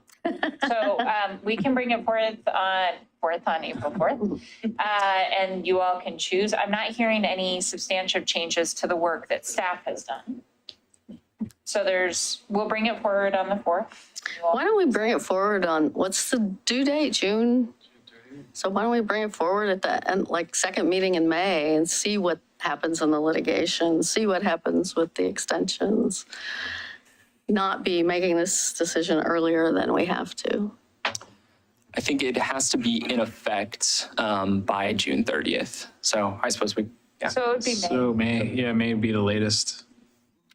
I'd recommend we put it the first meeting in May, just because it does take staff some time to get officially through Scott, and through everybody. So if you're comfortable, I think. Okay. I don't think so. Are you okay? Are you in town? I just want to make sure. Are you around the first week in May? I actually am not around the first weekend. Thank you for. You're welcome. About that. Can we do it the last week in April, Mayor? At least it buys us some time to see more of what's going on. But I also I think this is Ryan's first piece of ordinance that he's brought before this council for adoption. I'd like him to be here for it. Is that fair? Okay, we'll put it on for that in April. Yep. Thank you. And I would be very surprised if we have any resolution at the Court of Appeals by that date. Well, at least you'll be able to get us, I'd like to see what the filings, send me the filings. Yeah. Thank you. Well, and I've reached out to Gresham to ask what happened with their extension, so we can send that around to people. Great, thank you. Thank you, and nice job, Ryan. Yeah, excellent job. Thank you, Ryan. Thank you all. Okay. Washington Area Improvements, Best Value Contracting. Oh, we're actually having a hearing on one thing. Okay. So this is, again, the Community Development Director and, it's the Engineering Department. Assistant City Engineer Jennifer Garbely. Oh, no, I wasn't gonna. And Tessie Prentice. All right. The public hearing on the proposed contracting practice on the proposed contracting resolution is called to order. The purpose of this hearing is to hear the staff report, take public comment, deliberate, and consider authorizing a best value contracting process for the Washington Street Area Improvement Project. Does any council member wish to announce an actual or potential conflict of interest? None seen. So with that, I will turn it over to Assistant City Engineer Jennifer Garbely. Thank you for having us tonight. So we're here because our procurement rules state if we are going to do alternative delivery by basically not doing low bid, that we need to bring findings to this council for approval. The findings have been added to your packet. We today are looking at doing a best value. Best value has two components. One, there is a bid that they put in, so we're getting that aspect of the low bid. And then second is qualifications. The low bid is rated 65% of the points, and then the qualifications are 35%. So this allows us to bring in some qualifications when we want to select our contractor. So whoever has the highest points would then be awarded the contract. So you're not awarding a contract tonight. This is just the findings that we could go forth and do best value and advertise. With that, let's talk about why we feel Washington area improvements would be a good fit for best value. And best value is a new process. We didn't have it before. It actually was in our procurement rules. We just haven't utilized it yet. Okay, I thought from the staff report, I thought it was something that was just added to the Yeah, no one rules. no one in the city has utilized actual best value, but for the procurement rules, it's actually been in there. They've called it something slightly different, but it's been in there for actually a while. We didn't have to modify them when we did that in this last July. So it was actually already in our overall arching as a process that we could utilize. It still needs to have findings because we're not just doing straight up low bid. Okay, and I should probably just refresh you on what the Washington Street Area Project is. It actually runs from 23rd Avenue and Washington intersection, follows all the way up Washington Street to 35th Avenue. It goes from down 35th to Century Park in Edison, then follows Edison out to Highway 224 intersection. It just stops short of the ODOT right-of-way. Then it also is along 27th Avenue from Lake Road to Washington Street. So it's kind of a triangle of... and is 27th the street that Milwaukie Elementary's on? It is. That perfect segue to my next slide. This project is actually in proximity to 6 different schools on 3 campuses that range from preschool through grade 12. So high school. There's 2 high schools, 3 elementary schools, and 1 preschool, all adjacent to this project site, which has some public safety factors to it with the construction equipment and transportation detours, school buses can become an issue potentially with a low bid. With qualitative, you can add some additional requirements for how they would do temporary traffic control and detouring around active school sites. Washington Street's classified as a collector street, which in our TSP rates it as 5,000 to 10,000 vehicles per day. Our traffic count said it was less than that. We were closer to the 1,000, 1,500 vehicles per day. On Washington? On Washington, yeah. I don't know. Really? That was from April of 2022, so, but it is 3 lanes and collectors with the turn lane there at Oak Street. So there's that, and Washington, as you all may know, links Highway 99E up to Highway 224 and Oak Street. It's also a TriMet route. As I segue to the next one. So there are TriMet buses that run from Washington Street to 34th Avenue, both directions. And there are school buses and just the traffic counts vehicles at the intersection there from Oak heading down and up 34th. 27th Avenue is considered a neighborhood route. It's a little bit above a local street. So the count is 1,500 to 5,000 vehicles per day is what that is planned for. Our counts were closer to 300 to 500 on 27th. And the traffic counts were taken in April of 2022 also. So on a school day? Yeah. Okay. Yeah, it actually goes for a whole week. Oh, okay. So, yeah, and I made sure it wasn't spring break. Okay. Because that gives you a bad count. What the goal of the neighborhood routes are to connect collector and arterial streets. So it's connecting Lake to Washington Street is why it got that designation. So the result of this is some of the requirements would be better transportation planning and flexibility because there is, as I learned on my 22nd River project where the school buses were coming through, that there needs to be flexibility at what days, times school buses come through and whether there's schools. So there is that aspect that would be necessary considering the proximity to these schools and both the school buses and parents driving and high schoolers driving themselves. So there's quite a bit of traffic at specific times of the day there. The other item on this project is there is the Spring Creek Culvert that's at 27th Avenue and Washington Street. It has some in-water work to remove the old culvert and replace it with the new one. And there's a very limited window because this drains into Johnson Creek. So between July 15th and August 31st is when all the in-water work needs to be completed. They can continue the work above the water level, but anything underwater needs to be done within that very limited window. There is also Hager's Pond Complex, which is eligible for the National Register for Historic Places. So when they do the construction, it's been recommended that they definitely mark and cordon off that historic site so that it doesn't get damaged during the culvert work. And so to do some additional protective measures for that site.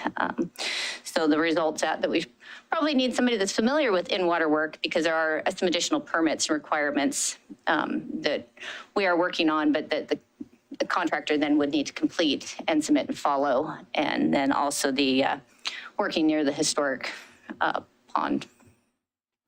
So.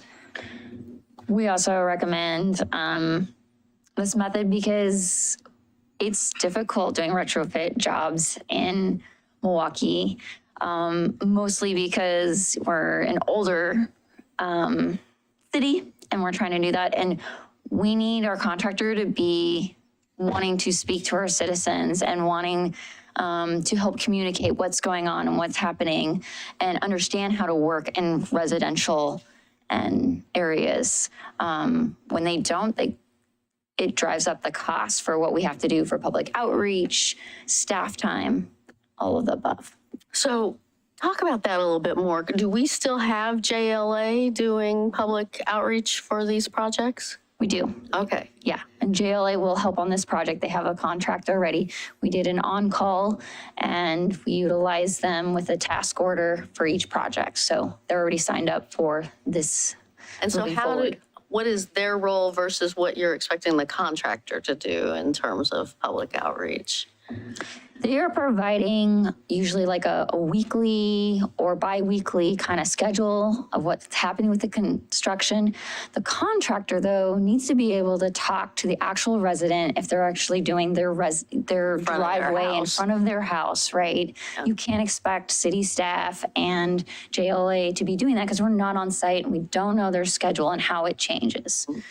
Yeah, one example of that was one of my prior projects. It was one woman had many doctor's appointments, so they spoke directly to the contractor who worked around their medical schedules. It was daily doctor visits to make sure that they had access because the woman had very limited mobility and couldn't even walk.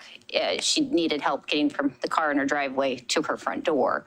So they couldn't even just have her park off street. It had to be access to that driveway. Mm-hmm. And so the crew worked, they were excellent on that project to make sure that they maintained it and that they were cleared to leave for her appointments every day. Yeah.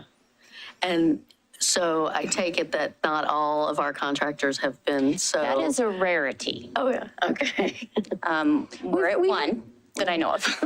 No, we have more than one. We have more than one that you've worked with. But yes, we have more than one, but we've definitely had some difficult ones. So. Okay. Other questions, anyone? Just, do we have a time frame about when this, I heard you about the culvert, but I mean, is there sort of a preferred schedule about when all of this work will occur? Want me to answer? I'll answer. Oh, no, it depends on when it goes out to bid. Understood. It is one of the first things that needs to get done is the culvert work. There's some additional underground utility work, and then the street paving and sidewalk improvements.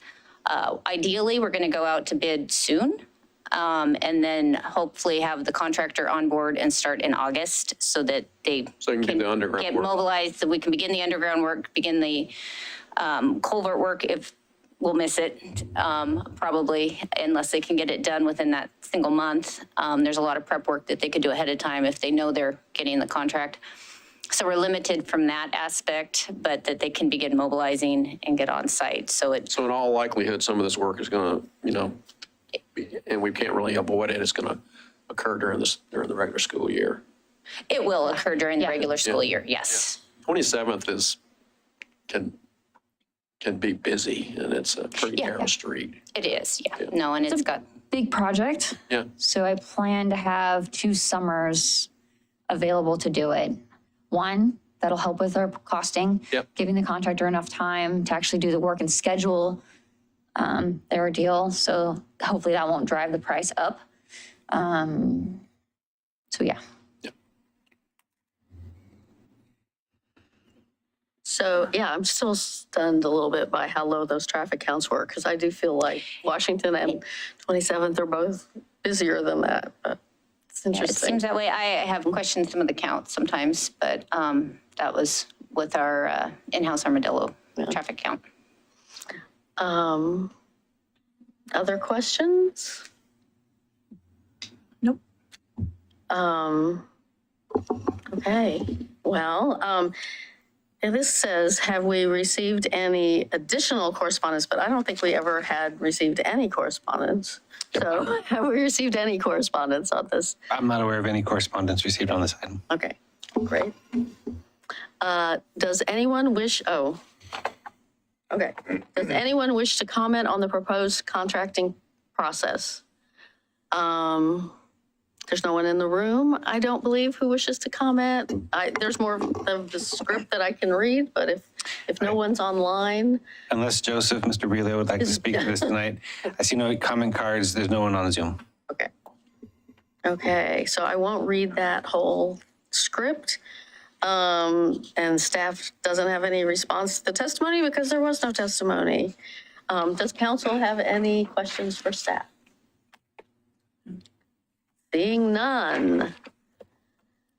If there are no more questions, I will entertain a motion to close the public comment part of the Washington area project contracting process. I'm sorry, I have a quick question. Sorry. Oh. I just wanted to know, when can, because the way this bid sounds great, the best value because you can incorporate experience.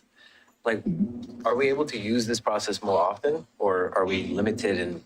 Because I feel like this is a better bang for your buck. If I like it, I will be coming to you with some more options to make that a little bit more easy to use. So we're going to test it out on this project. I may also come back for another contract that needs to go out, the Meek Storm pipeline also. I may look at that for this, and then I may look at something that's a little broader that we can utilize this process, because why not get qualifications and a low bid? But it's not a one-size-fits-all type situation. There's certain requirements we have to meet in order to get to this point and have the hearing. Yeah, we're talking with Kelly Tucker. We have an idea actually to be able to move that forward. So yeah, we're going to test it out first, and then we'll be back. Well, we have a number of purchasing code updates we're going to be doing over the course of the next year. And some of those are going to be addressing some questions we have on our equity code. Some of those are this. We also have had a conversation just with inflation that the levels for my signing authority are changing. So we're going to come and bring you options for what those can be. But I would expect at least the first set of those probably sometime this summer. Thanks. All right. Any other questions? All right.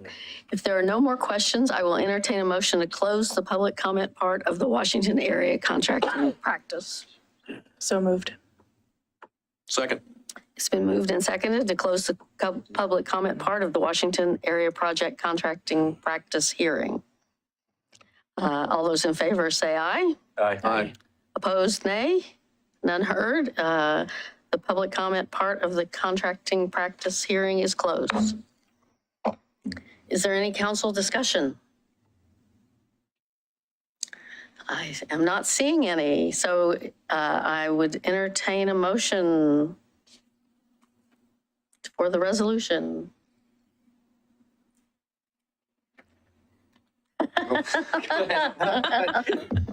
I move to approve the resolution acting as a local contract review board, adopting findings and allowing the use of best value contracting for the Washington Street Area Improvements Project. I second. It's been moved and seconded to approve the resolution acting as the local contract review board, adopting findings and allowing the use of best value contracting for the Washington Street Area Improvements Project. All those in favor say aye. Aye. Aye. Opposed, say no. None heard. It passes unanimously. All right. Thank you. And we don't need any polling of anybody for this. Okay, great. Well, thank you. Jesse, is this the first time I'm seeing you in person? Yes, Okay. I was just, I hide in the. nice to meet you. Nice to meet you I've heard too. your name several dozen times. Well, and Tessie's working on the dam, so we'll see her again. Oh, that's right. Creek. It's a creek. The creek, the creek. Okay, well, thank you guys. And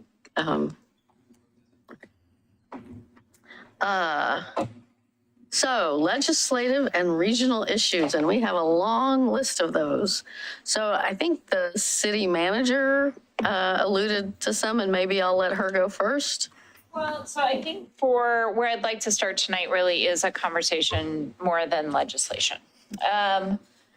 Historically, in 2008, the League of Oregon Cities adopted a policy statement about where they would generally stand. It's sort of like what you all have as an option. Sorry, I'm just making sure I'm covering the right part of this. Are we talking legislation? Okay, perfect. Well, Scott has a presentation, so we'll get to that. No, that's okay. We're good.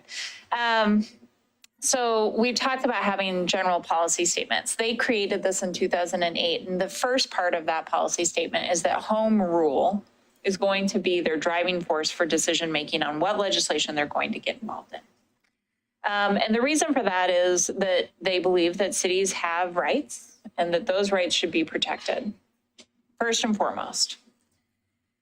It was adopted in 2008. I have not found a newer version of this. So I'm not sure that the current leadership of LOC is treating this the same way. I don't go to as many LOC meetings as you all. I'm not sure that they're internalizing home rule as being a critical part of their mission. I'm assuming they are, but I don't know. I think those of us who went to City Day heard them talk about home rule in Salem at the big forum. And it's commonly part of their, I went to the LOC conference in the fall, and yeah, it's commonly part of something they invoke. And, why this or that is something they stood up for, so. The issues that are arising for some of the cities, so I'm gonna try and separate two things. There are things that I think the city would like to do in terms of affordability, in terms of development types and standards that we'd like. The concerns from the other cities is not so much whether or not Milwaukie chooses to do those things. It's whether or not the state is mandating that those things go into effect. So there's two pieces of legislation that I'm going to start talking about tonight. Joseph is here. He's done a little bit of research on these, but I think these are a starting point, not a final point.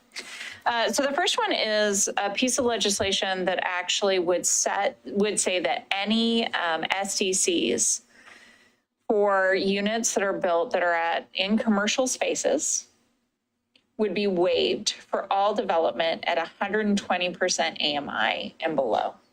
Wait, commercials, you mean residential? Well, residential and commercial. Oh, okay. So any multifamily. Mm-hmm. The issue there that we're running into is that's all of our development. So as we're talking about parks, as we're talking about these transportation projects that are expensive, the SDCs that are collected most of our units are at 120% AMI for the region or below. So the concern that we've had is it would be a decision by the state on whether or not the city would be collecting SDCs at all. Right. Now, there is some interest, I think, for us to be allowed to waive SDCs. And so that there is a difference in that. And I believe that Councilor Savignyard may have heard more about this legislation than I have. So I'm going to just ask if you've heard anything about amendments. if we're referring to House Bill 2984, Yeah. then I do believe that there is an amendment forthcoming. Okay. And that amendment could provide us guidance around the AMI level and the STC issue in general. Okay. In terms of what we can do, cities, or in terms of? Well, right now, the legislation, I mean, I don't know if you want to get into the details of. We don't need to tonight. I think this is the start of a process, and these aren't fast-moving bills. But the reason I'm bringing it up tonight is because I went to a city manager's meeting with all the city managers in Clackamas County, and their pushback was not appropriate for the state to be making this decision for us all. And that brought me to a conversation of I needed to know if I can be in that room, to be honest. So part of me having this dialogue with you is just getting a sense from, generally, are you comfortable with me talking about home rule if I'm in that space? I would defer to you all on the actual legislation. Okay. The second piece of this is, and this actually, Representative Gamba reached out to me on this one. There's some legislation that would impact variances and what happens if a applicant is not granted a variance within a city and whether or not they could appeal that to the state. So I'm going to defer over to Joseph for a minute. Yeah, thank you. City Manager Ober, House Bill 3414. I asked Scott to put it in the queue for everyone just to track as time progresses. But essentially, as I understand it to some degree, is that it involves any kind of construction that occurs within it has to be happen within the urban growth boundary. Local government may deny. So some of my concerns, just so you know, is the way that there's no definition of variances in this bill. The way that it's described, it essentially sounds like any form of development. And this is essentially for in commercial areas, developers are allowed to do residential now. That's where the bill is kind of headed. And so that to do that, they're saying a developer, and this is again how I think I'm understanding it, developer can enact invariance to get there and say we can develop residential in those commercial zones. And that the cities can no longer challenge that. And that if we do, then there's this new body of a new department, development department, consumer business services, and GLCD can be another body that basically oversees our actions and can reprimand, change our planning and our decision making.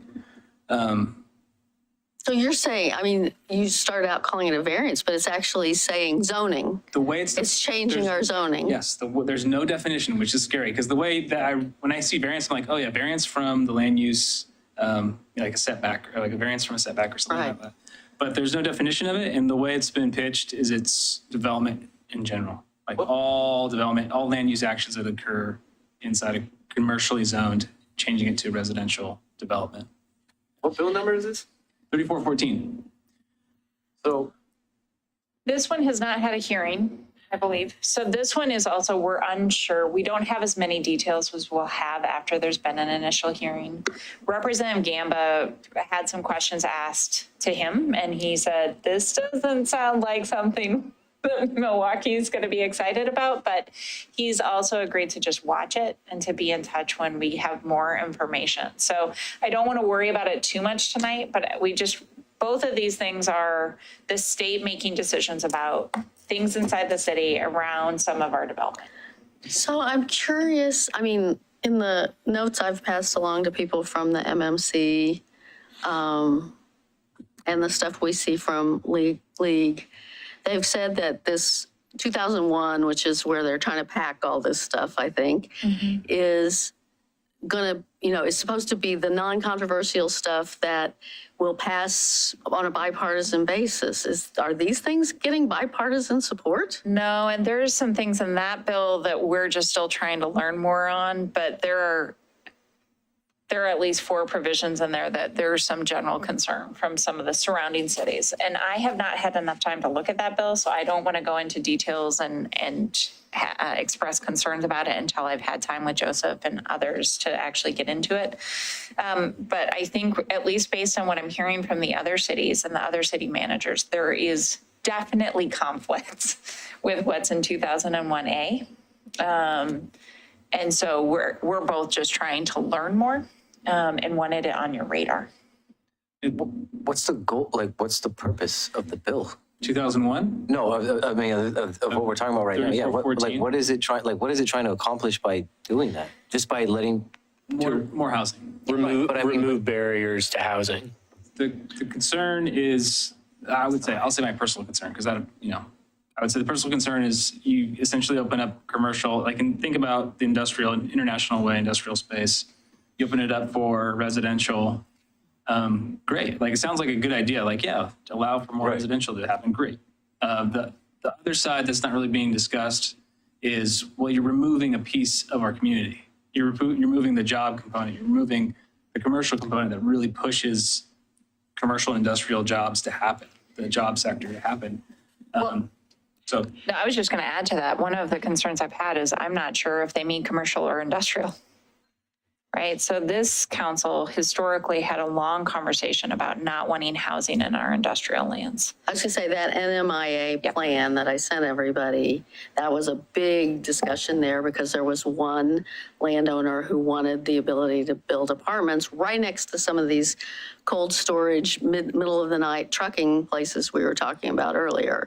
And it's sort of like, what happens to the viability of that business when there are people living across the street who are suddenly complaining about the noise and wanting us to enforce the noise ordinance on a business that's been operating forever? Well, and I think there's also this added piece that most cities, and Joseph can tell me I'm wrong, but I bet I'm right in Happy Valley. Most cities desperately want the kind of mix that we have in Milwaukie of commercial industrial lands to residential. Because when we talk about trying to get people to work close to home, you have to have places for people to go. It also is good to diversify your property tax and the experience that people have in Milwaukie. And I think for us, I actually believe that our industrial lands have helped keep us affordable too. And I think that balance is why it's more affordable here than elsewhere. And that's helpful for us. I think we see benefits in that. Doesn't mean you all can't change your minds. So as these pieces of legislation become more clear, I don't want to go too far until we have more clarity from the committee hearing. We just wanted to make you aware. So we're going to add these 3 pieces of legislation to the tracker. And I am going to participate in a meeting with the other city managers. I'm not going to talk about the legislation, but I will talk about generally. We've got some concerns, especially when it has a significant financial impact on us. So things like the SDC waivers, if it stayed at 120% AMI, would have a substantial financial effect on us. And we'd like to be at the table to talk about any changes to our land use.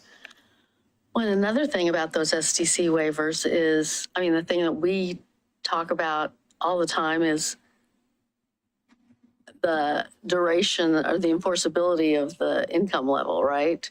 And just because something is at under 120 today doesn't mean it's under 120 2 years from now. It requires us to track it for 15 years in this legislation. Oh. Which, yeah, we don't have the ability to do. We've been talking about. So there's definitely some loss of cash and tracking. And then the other part of this has been the more mandates there are on land use to do more and more things, the more we spend our staff time doing state mandates instead of things you all want to work on for your direction, because we just don't have that many people. So right now, I will say that historically, and I think maybe even still today, some of those things are things you want us to be mandated to do. Right? So this is not me saying as a policy you don't want us to do things like the CFEC, or you don't want us to do things like the housing affordability study, or you don't, right? All those things are things I think we should talk about. But each time we have another one requirement, it's more staff time that we can't spend on something else. Well, and like we talked about it earlier, the housing production strategy, I think it's been a good exercise for us to go through. I don't think we need to do it every 6 years. That's crazy. Like once a decade or once every 15 years, whatever.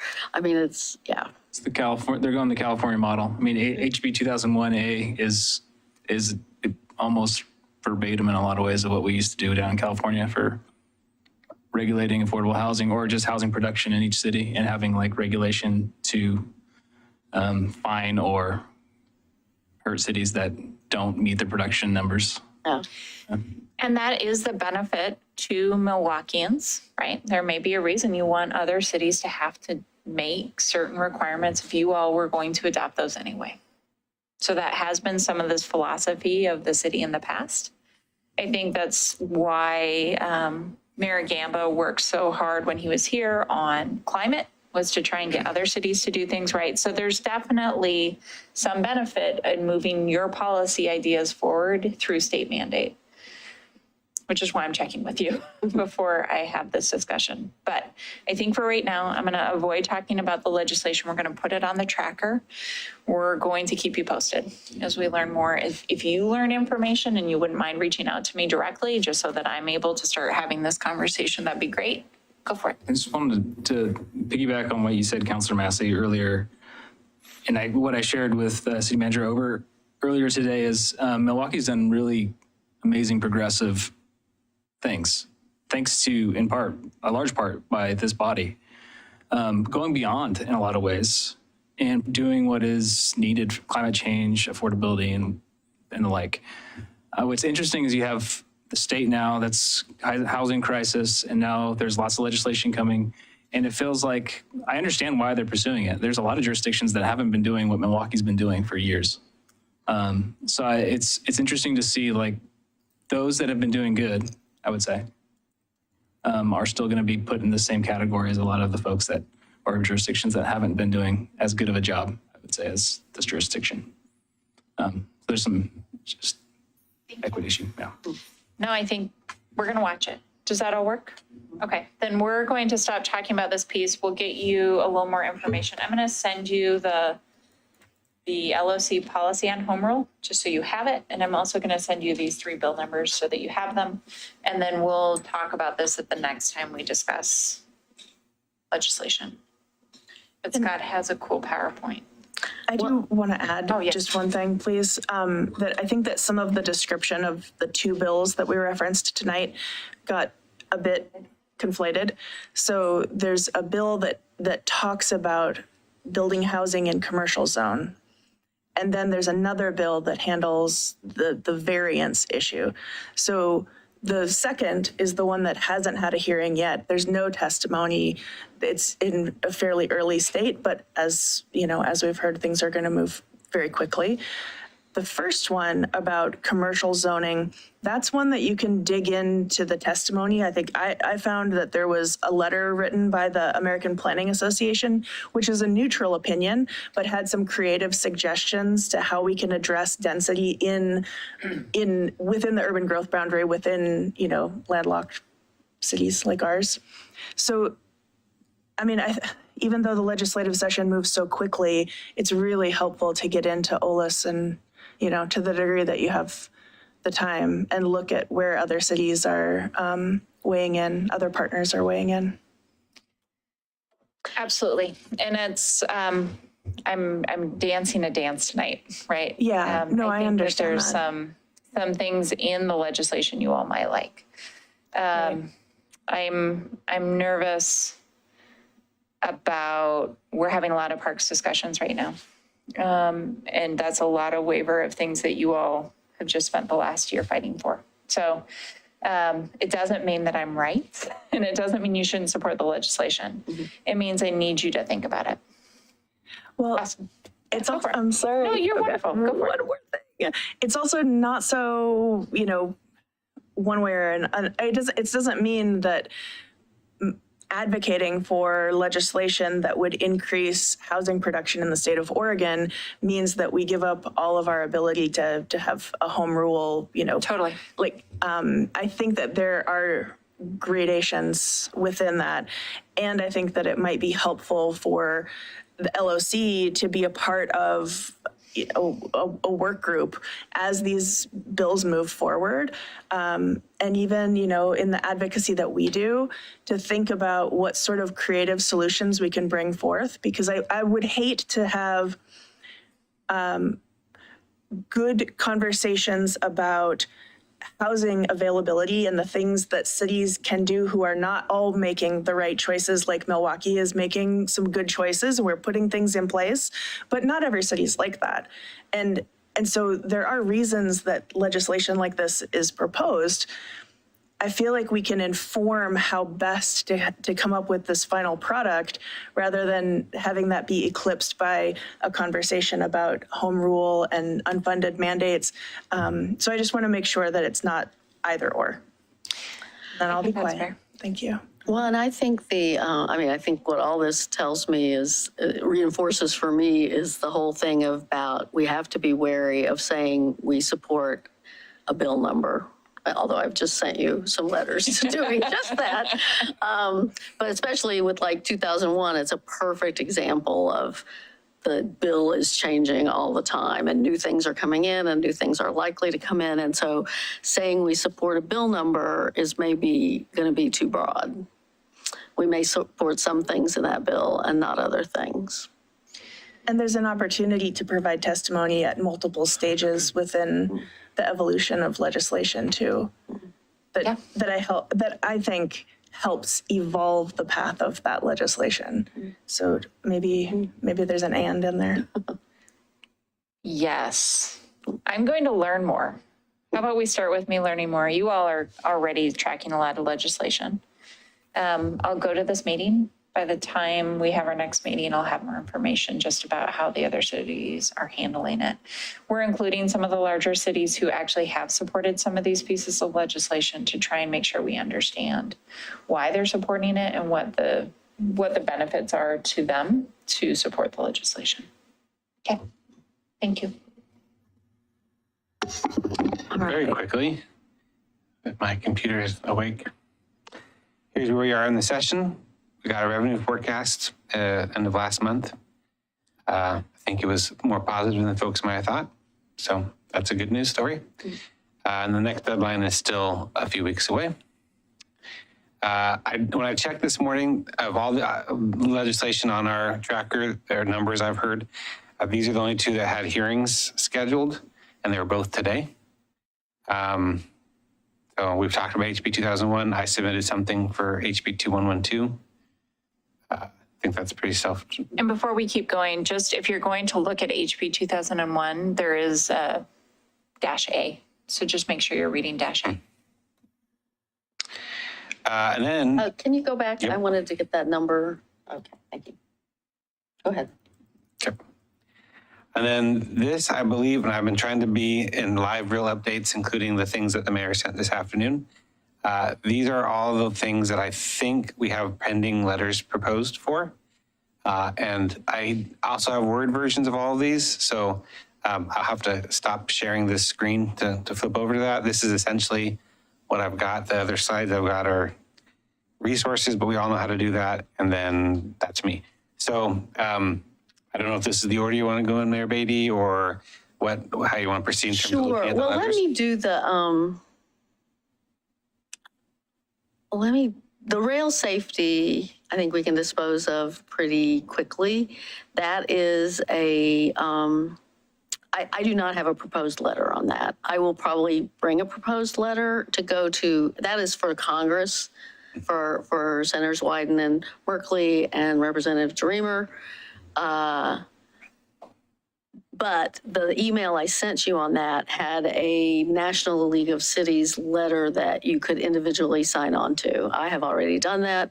I would encourage you guys to consider doing that. I do think rail safety is something that we're woefully behind on in this country and this state. And I think the Ohio incident gives us an opening to push for more on that. So I would just encourage you to look at that email.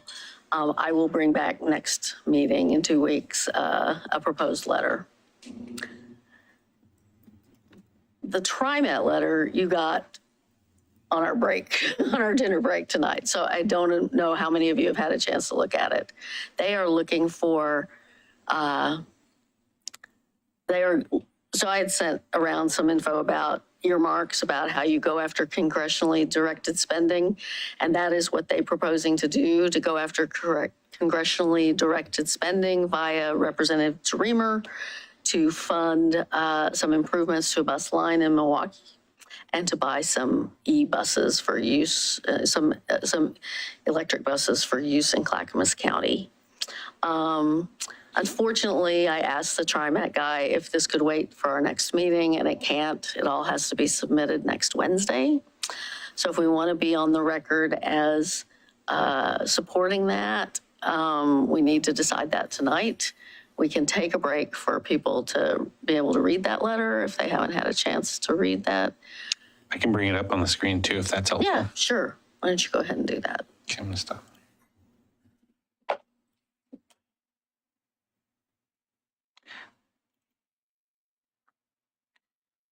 He called me about 11 today and said that he was working on a letter. He told me what it was, and he'd try and get it to me early afternoon, and then I got it at 4:20. But anyway.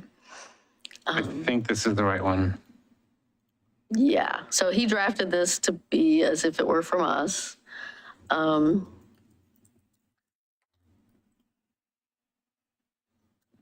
didn't find anything in it particularly alarming. I didn't know what a TSP system was, but there was a link in his email that kind of explains that. That's the way the bus drivers can control the traffic lights and get buses through more quickly.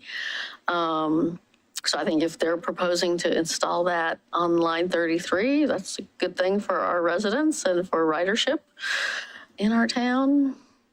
I think you want to make Pardon? tackling. First letter in the second paragraph. Second paragraph. Oh, yes, you are right. Tackling. Tackling? And then the next paragraph actually talks about, or it should, somewhere in here, we should talk about, there are 2 buses that they want to do for the electric buses. Just going back to what Councilor Kasarabadi has been asking for, that would be in Clackamas County. Yep. Does he spell out what TSP stands for? Up here. Oh, there he does. Okay, yeah. And BEBs.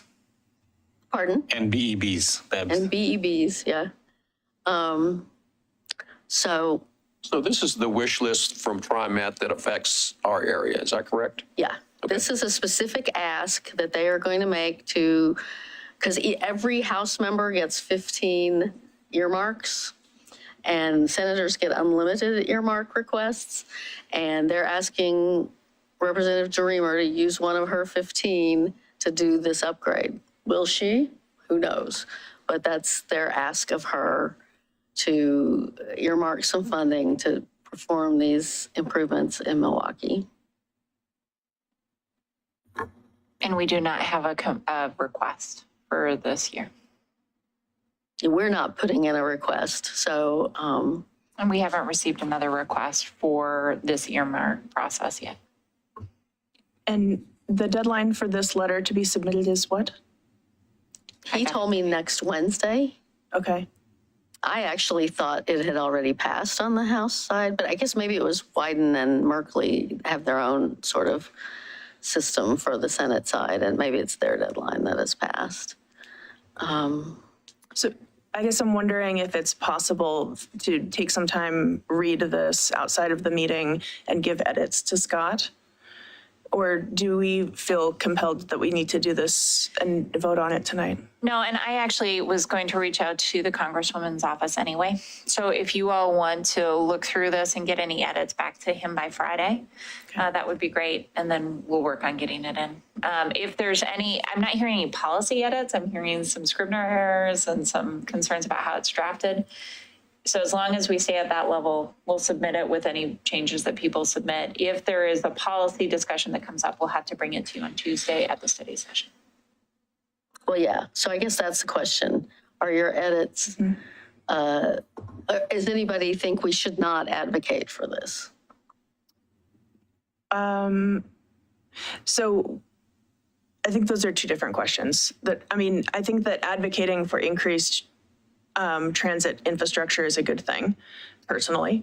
I also think that I'd like to take a little bit of time to read through and see if there's anything of a policy nature that would need to be added or taken out. And what I'm hearing you say is, if there are substantial policy changes, we'd need to revisit this conversation. Yeah. But if it's like, could you please spell McLaughlin properly? I didn't notice that one. Yeah, we're good. Yeah, right? Totally. And if we really do have till next Wednesday, which it sounds like we do, you do have one more meeting. Is that right? The right date? Yeah, let me. I mean, I don't want to miss an opportunity, and certainly, you know, they're getting, the federal offices are getting flooded with requests like this from everyone, but I don't know, I guess I'm feeling a little. Well, the other piece of this is I don't think any of us really know that much about the TSP process, but I do think that I have heard from all of you that you care a lot about your climate action plan and you'd like to see more electric buses in this town. So if you wanted to go down the path, you could also split this out and only endorse the piece that you want to endorse.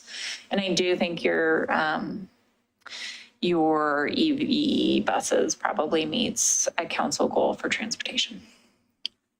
I'm sorry, say that last piece again. I was just saying, hey, welcome. I used to do appropriations in Congress, and I'm not kidding.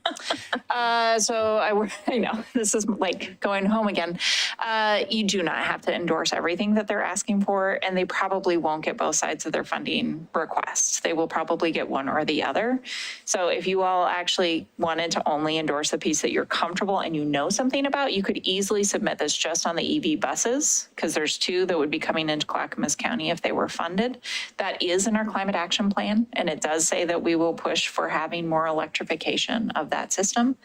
I don't know as much about the TSP portion of this. My guess is you're reducing fuel because you're able to get through intersections faster. That is also a goal of our TSP, probably our TSP, but definitely of our climate action plan.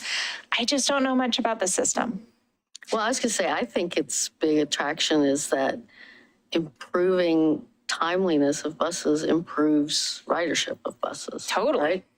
And I think that's what it gives us. I'd hate to parse them out because we don't know that 2 buses to Clackamas County get used in Milwaukie, whereas the TSP is, they're specifically calling out line 33. That works for They're me not too. promising to use the electric bus on line 33. They are not. We don't have the infrastructure in place for it. No. So you would need to also get charging infrastructure in order to make routes like that work. I talked to him a little bit about that, and I think they are in the process of installing some charging infrastructure in southeast Portland. I don't know about it, whether in Clackamas County, but I guess within range for these buses. I just don't have an application. We bought 8 of these buses in Park City while I was there on an earmark. They're great, but you do often need to have charging infrastructure at some point in the route. It can't just be in the bus barn at the end of the day. So I'm making this up as I go because we're making a decision on policies sitting on the fly. But it's up to you all if you want to make that decision on the fly. I don't have another ask that's come to the city that I know of around federal dollars. I'll step out there and say I can support this letter right now. Okay. Others? I mean, I don't see a downside for us personally. I mean, if it goes, it goes. If it doesn't, it doesn't. But we haven't put in another ask. And we might not, yeah, I won't say. And before it goes, when I put on letterhead, I'll do our standard capitalization and everything, make it match with our. Yeah, and our letterhead and all of, yeah. Yep. Yeah. And then, yeah.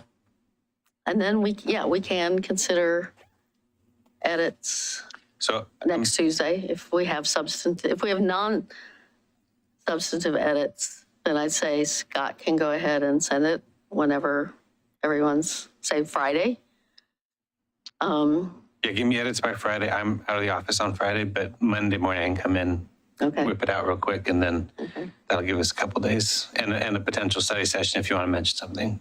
And Scott, can you do me a favor? And on the study session, do we have other business on there already? Okay, can you just add something that says discussion? There's no voting, but something that just says another business topic. And if we don't need it, we don't need it. And if we do, it's on there. Other business? Well, it can be legislative. I mean, let's say, okay. Yeah. But I still haven't actually heard from the majority of council. So, I mean, I've heard from you. I haven't heard what you want to do. Right. Okay. Are we good on this? Well, we're gonna. I mean, I don't have an issue. I like the zero. I mean, if I had a choice between the two, I'd take the bus, the electric bus. I'm not too familiar with TSP, so it'd be good to kind of brush up on that. But There's a link to that in the email that you got. What would you like? I would like to propose just one friendly amendment, and that is at the bottom of, I think, the first paragraph, or at least the paragraph that we can see, I guess the second paragraph. It says the city of Milwaukie is proud to support this funding request as part of their effort to pilot that transition in our community. So since we don't know that these assets would actually come back to our community, I'd like to make that sentence a bit more vague. And I don't need to wordsmith that. If folks are okay with that, I fully trust Scott to do that. That's great. But we've outlined that it aligns with our climate action plan, and that we like the idea of electric buses. Yeah. I just don't know that we have the infrastructure to support it coming home. We don't yet. I don't think we actually, I mean, we talk about climate goals kind of generally, but do we actually reference our climate action plan? I don't think he does. Oh, well, then let's put that in there. Yeah, we need to put that in there somewhere. Yeah. Okay, if you change your mind and there's something else you desperately want to add, just send us a message and we'll bring it forward, okay? But if there's no other substantive changes, we'll send this out on Monday. Okay, on that one, there are then, I think, maybe 4 other letters that you proposed, Mayor Beatty? 3. One was a carryover from last time. The e-bikes one, did you want to revisit that one? The direction the staff last time was to bring it back up tonight. Oh, I'm sorry. I don't even remember what was the one? Yep. E-bike? Your list. Oh, e-bikes. I thought we put e-bikes through. We put through one on sewer utility assistance funding, what went out, and I thought it then was vice versa. Oh, okay. I thought e-bikes, the conversation was around we were whether or waiting not to see. there would be an income. Right, that's right. We decided to table it, and I checked the OLIS, and I didn't see any new activity yet on it. So I guess that one is still, until next time. yeah. Okay, then there were the 3, The 3 nice short ones, let me get that up here. which I sent you guys around 2:00. Some of these were prompted by LOC requests, other things. Yeah, this is one where LOC thought we needed support for the photo radar authority. We don't use it anymore. We used to have a photo radar van, but I think, we want to have the two. Again, it's about home rule. Why should the state be dictating how we enforce our public safety, our speeds and other things? The state also says how you can set your speed limits. It's just kind of silly. But anyway, any concerns with this one? What's the bill number? 2095. And just because we haven't talked to you all about the radar van, if you do want to have these conversations in the coming weeks, I'm happy to talk to you personally, or we can do it on the dais. But the short answer is we had an officer who would sit in a van for a long time. And it just became increasingly difficult to convince somebody to sit in a van. for hours on end down by the river. And it literally became impossible. So it was a staffing issue more than anything else.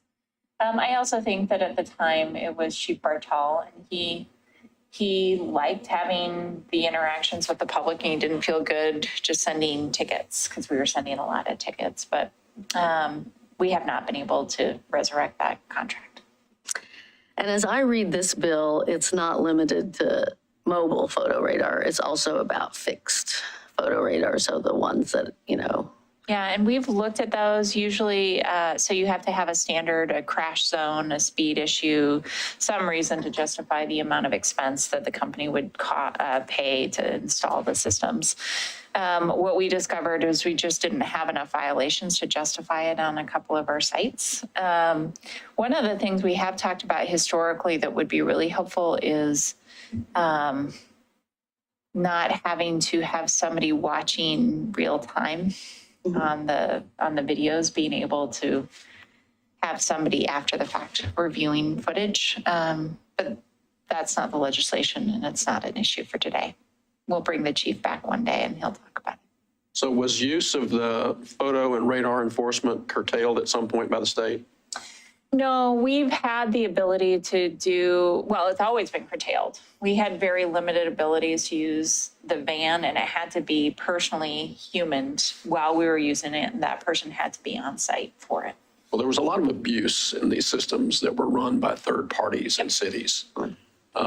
And they just became, profit centers for these big companies. And so they kind of fell out of favor. So that's why I kind of asked, was there some movement in the past that restricted their use? Yeah, we didn't lose it. We voluntarily gave it up. But if you look at the bill 2095 online, you'll see it currently lists like 10 cities. It says these cities can use photo radar, and we had gotten it somehow. Somebody had asked to be added, that we be added to the list. And what this would do is just strike the list of cities and say cities can do this, So anyway, this is not the most important one for us since we're not using it, but I think, it's a tool, and we have a changing, we're about to have, many hundreds of more vehicles floating around Milwaukee. So I think we want to keep all the tools we can. Well, and one of the things that you all may want to talk about as we're going through each of these, LOC is going to ask you all to write a lot of letters. Some of them matter more to you than others. And the number of issues, the more times we write in to some people, I think the mayor, former mayor, I should say, will always pay attention to when you all call. But there is a point where you can also just call them. The committees are unique if you think that there's a reason that Milwaukie should be speaking at the committee. So, well, and the next two committees are both led by Janelle Bynum. So she's somebody who is, somewhat receptive to things from Milwaukie. So, yeah. Do you, on this one, I don't have a problem supporting this, but do you want to include as amended, or do you, is there an amended version out? No, just to say, to avoid the problem we're talking about before with 2001. Yes, yeah. Yep, exactly. Yeah. That way then they know, which iteration. I don't know that this will get a whole lot more amendments, but. As amended or as introduced? You could just put in. As introduced. Well, it was introduced, and then there was an amendment made on, I want to say maybe the 3rd. Oh, really? So, okay. I mean, I don't think that the amendment is very substantial, but I think it's just important for them to be able to say, like, HB 2000 or 2095-1. -1 or a? Yeah, it's just -1 now. Yeah, I see the amendment. Yeah, that's fine. Yeah. I'm not hearing objections. There's support to send this. Everybody's okay? The usual formatting and stuff. Be done. Yeah, and CCing our reps, I added that to all of these. Okay, so the next one is, the marijuana tax, right? And this one I did run by Anne and Toby earlier before I sent it to everyone, so it has their input in it. Yeah.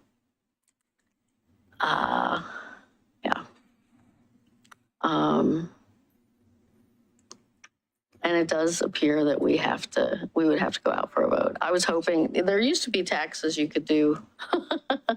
Like when the city did the first SSMP, they raised the gas tax and you could do that by council vote. But now a lot of that has been curtailed and you have to take it to a vote of the public. And that is the case with the marijuana tax law.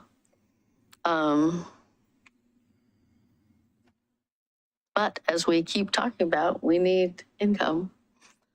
And this is one of the only real potential streams of income for us.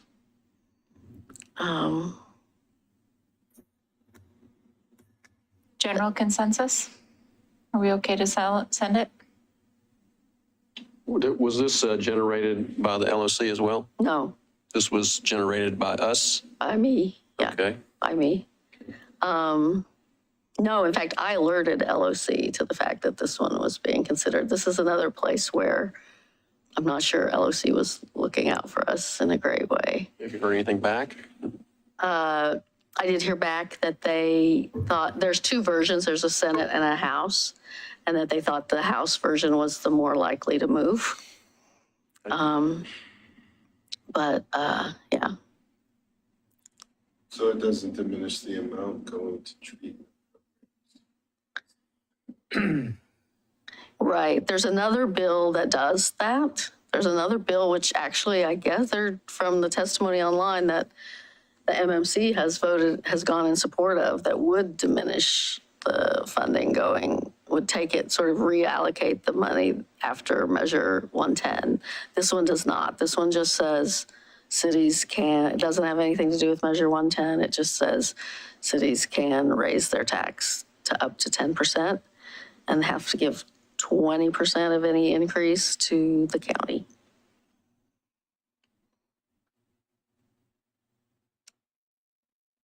And LOC viewed that, that agreement to give to the county as a thing that we should be willing to do to make sure the counties are, supportive. General agreement? I'm good. Okay. Okay. And then this is the enterprise zone. We talked about this one before.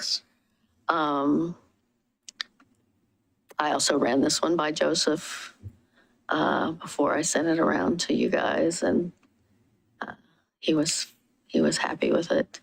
He has encouraged us to. He did say, I asked him, because there was this bill and then there's some other bills about industrial ready lands, like a fund to make industrial lands ready for development. And he really said that one was of less use for us because that's really about large parcels sort of out on the periphery of the city, of the metro. But he did feel like this was the one that was the tool that we do use. This seemed to be kind of one of the top 3 topics at the City Day, right? It was, yeah. And it's on the LOC legislative agenda. Right. General consensus? I can support it. I think I'm seeing nods all around. I can support that. Okay. 5 letters proposed, 4 will go out, 1 with edits, the other one will wait till the 21st. I think that's everything that I had seen on tracking. Given that we're gonna possibly talk about some of this again next week, I hate to ask you this, but could you maybe on Thursday, or you're out Friday, but you're here Thursday, could you maybe do a run of the tracker and hearing dates on Thursday and send that around? So what do we have coming up on the Study session, just remind me. It's Wes and Parking, downtown parking. So we do have a full night, and I am hesitant to make this a permanent like legislative update at the end because you cannot vote. Right. So just as a reminder, at study sessions, there's no voting. So can we do it this once and then not do it again? Like I don't want to get in the habit of every week doing Well, I mean, these. we may not need it on that TriMet letter, depending on, people's we weren't input gonna by do it. Friday. We weren't going to do the meeting at all if that letter moves. So that part of Okay, I thought you wanted it to potentially discuss some of the conversations going on No. with the other cities. No, I won't have more information. Okay. It'll be at least 2 weeks out. Okay. so never mind. Or still run an update. If you want the update, you can. I used to have this council member who gave me a really hard time when study sessions became like regular sessions, and I just put a bunch of things on them, and I'm looking at her right now. So I am also trying to keep the study sessions as study sessions and not as voting discussions that are general agenda topics. So if there's a specific need for this next week, I totally respect that. I just don't want it to become the norm. Let's not get on the slippery slope at all. Yeah. You know, once we do it once, we'll do it again. Yep. Okay. We're not doing it for that meeting. We will do it for every. No legislative update on that. Okay. I'm not hearing any concerns on the letter, so I think we're okay. We're going to proceed with the letter, and we won't plan on having either on there. Okay. Wait, you're talking about the TriMet letter? Yeah. Aren't you still wanting to? No, I'm making my friendly amendment. Oh, okay. Okay. I didn't realize that. Okay. We're good to go. Get on that electric bus and head home. So we can send that one out tomorrow too. We're not waiting for Engage the edits. TSP. All right. Green light, green light, green light. Okay. I did have two other things. I've got one, so. Oh, one of them is probably yours, so why don't you go with your one? So got an email from Leslie Schochner of the Budget Committee. She is the chair of the Budget Committee. And so I think the practice has been that the citizen member is the chair and one of the city councilors is the vice chair. We did not talk about that in the division of duties and everything like that. And so we just need to have one of us be the vice chair. It's not a heavy lift or anything like that. So I'm willing to do it, but I just, if there's someone who's just pining to do it, then I'll gladly step aside. I'm in favor of you doing it. Yeah. I mean, it'll have to be brought up at the budget committee meeting, Yep. but I think you're just trying to give everybody a heads up that. Yep. Okay. So then the other one was, and I'm kind of going to look to Scott on this, and I'm sorry I didn't give you a heads up, but I have a question about how we put, I also have a question for you about, I thought you might have an update for us on C4. I sure do. Okay, awesome. I have a question about how we put proclamations on the schedule. I know we have certain partners like the Milwaukie Museum and the American Legion who we've historically done them with, but when new ones come up or new people ask for them, sort of what has the approach been? Sure, very good. The vast majority of proclamations on council's agendas have been there before. And it's annual inertia. And then some groups like the Historical Society have come to kind of expect it every year. So we haven't honestly revisited whether the current council wants to do all of them. There is a community conversation involved with that in terms of taking things off that have been done for a long time, just to council to be aware of. When new ones are proposed, as we have had recently, and I think the farmers market one is the one that was proposed recently, we route it to staff the same way, to council the same way that generally other items have been. The mayor, per the charter, controls the agenda, and so the mayor has the ability to put things on the agenda solo. Typically, the city manager has the similar power to put things on the agenda. And so to that route, or if two members of council ask staff to put it on there. So generally, when we get a request, we send it to you. Okay. And the council from the dais, we've had a few of them added over the last couple of years. I think Councilor Nicodemus put one on last year. So Your appreciation. what we have done also, though, is I will say that super secretly, we've been trying to cap the number of proclamations per meeting at 4, which already seems like a lot. But there were a couple of months where we had a request for 6 of them, and we weren't going to get to the rest of business. So generally, what Scott and I have been doing is trying to say 4, if we can move somebody up a week in order to make sure that they still can be heard before their month, or if they can be pushed to the latter meeting, we've done that. But May and September are the months for they are awful. proclamations. Yeah. Yeah, so, and I remember that about happy to trim them further if that's what y'all want, but 4 seem to at least be hitting the norms of what you all wanted to do in the past. Okay. Well, the reason I ask is someone approached me about another one. Someone wrote me a nice letter. The someone does not live in Milwaukee, lives in Portland, but, and maybe I'm going to probably tell the someone no, but it's a proclamation for Parkinson's disease. And it's a great cause, Parkinson's disease and Parkinson's research. But then where do we draw the line if we start going down the medical, the Alzheimer's, the diabetes, the heart disease, the blah, blah, blah. Thermonuclear war. You're on that. So I'm, Yeah.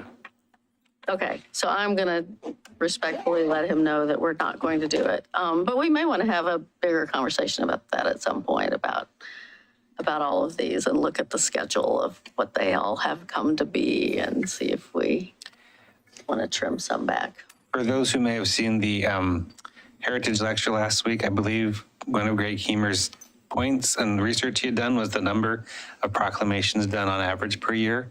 And as of the 80s, it was 2 a year. And as of last year, it was 28. So there's been a proliferation by Greg Heemer's count of proclamations. And he's responsible for At least a third of it. Significant amount of humor in that list. Maybe we should develop a proclamation around that. Right? I mean, I'm really feeling compelled. Oh, all right. So we have council reports, and at least we have a council report on C4. Yes. So thank you for letting me just spend a couple of minutes. I realize it's after 9, but rather than send an email around to everyone, I felt like for some of these committee assignments, and maybe it's just in the short term as we're all kind of getting up to speed with the meetings that we're all going to, it would be helpful to give a report in the meeting. And it's helpful for those that are viewing, and then also just, if there are questions that come up. So I'm the representative to the C4 committee, which is the Clackamas County Coordinating Committee. They handle land use, housing, transportation conversations. The last meeting was on the 2nd. And a couple of highlights for you. So there's a C4 retreat that's coming up June 2nd and 3rd. And they wanted to make sure that everyone knows that it's open to the entire council. So most certainly, if you're an alternate, as you are, Councilor, that we should talk about going together, or if the whole council wants to go. They really encourage councils across the whole county to get involved in the formation of the priorities for the group. So I'm sure that there will be more information sent out soon about that, but they're planning for that to be in Welch's. And there have been a series of appointments to fill positions. The bulk of the meeting was around discussion around the regional transportation projects. So each of the cities have their priority projects. Milwaukee's were submitted the list of over 200 approximate projects across the whole county, and that's cities and special districts. That was all approved. A letter of endorsement was approved unanimously. What are ours? What do we have on there? Oh, we have a whole spreadsheet Mayor. So it's in the C4 packet, which I am happy to forward around to everyone, so you can pour over that between 9:30 and 10 o'clock this evening, or at your leisure. It's also, for those who are watching, available on the C4 website, and you can watch the video from the meeting as well.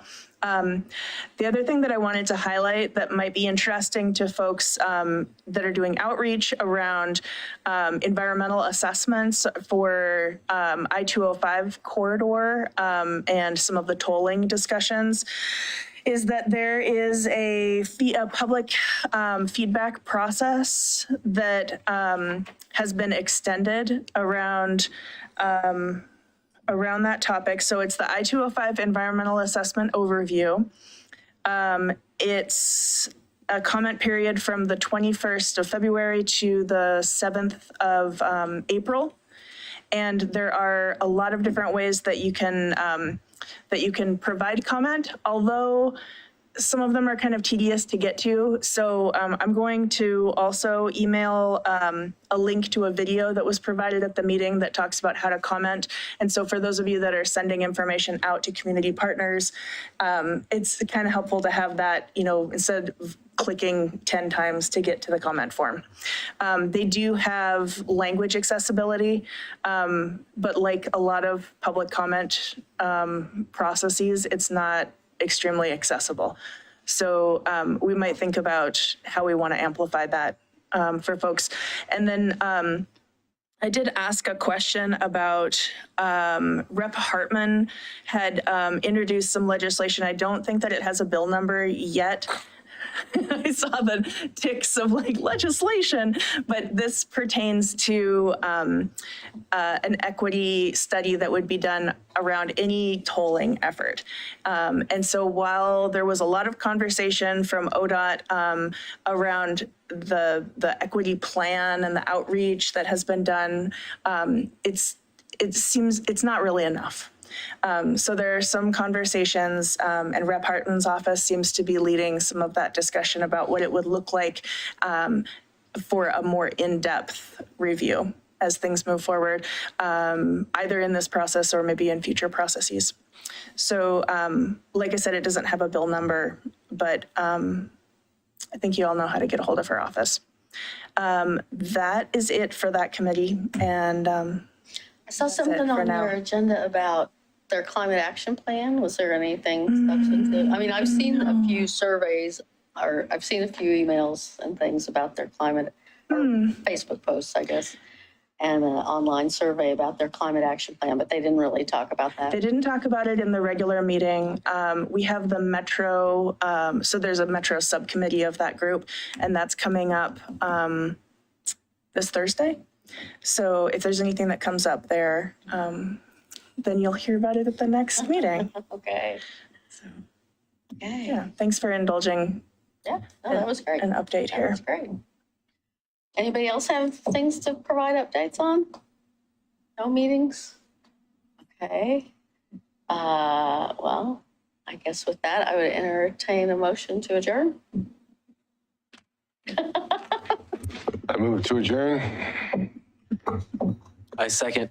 So moved and seconded that we adjourn. All those in favor, say aye. Aye. Opposed? None heard? We're adjourned.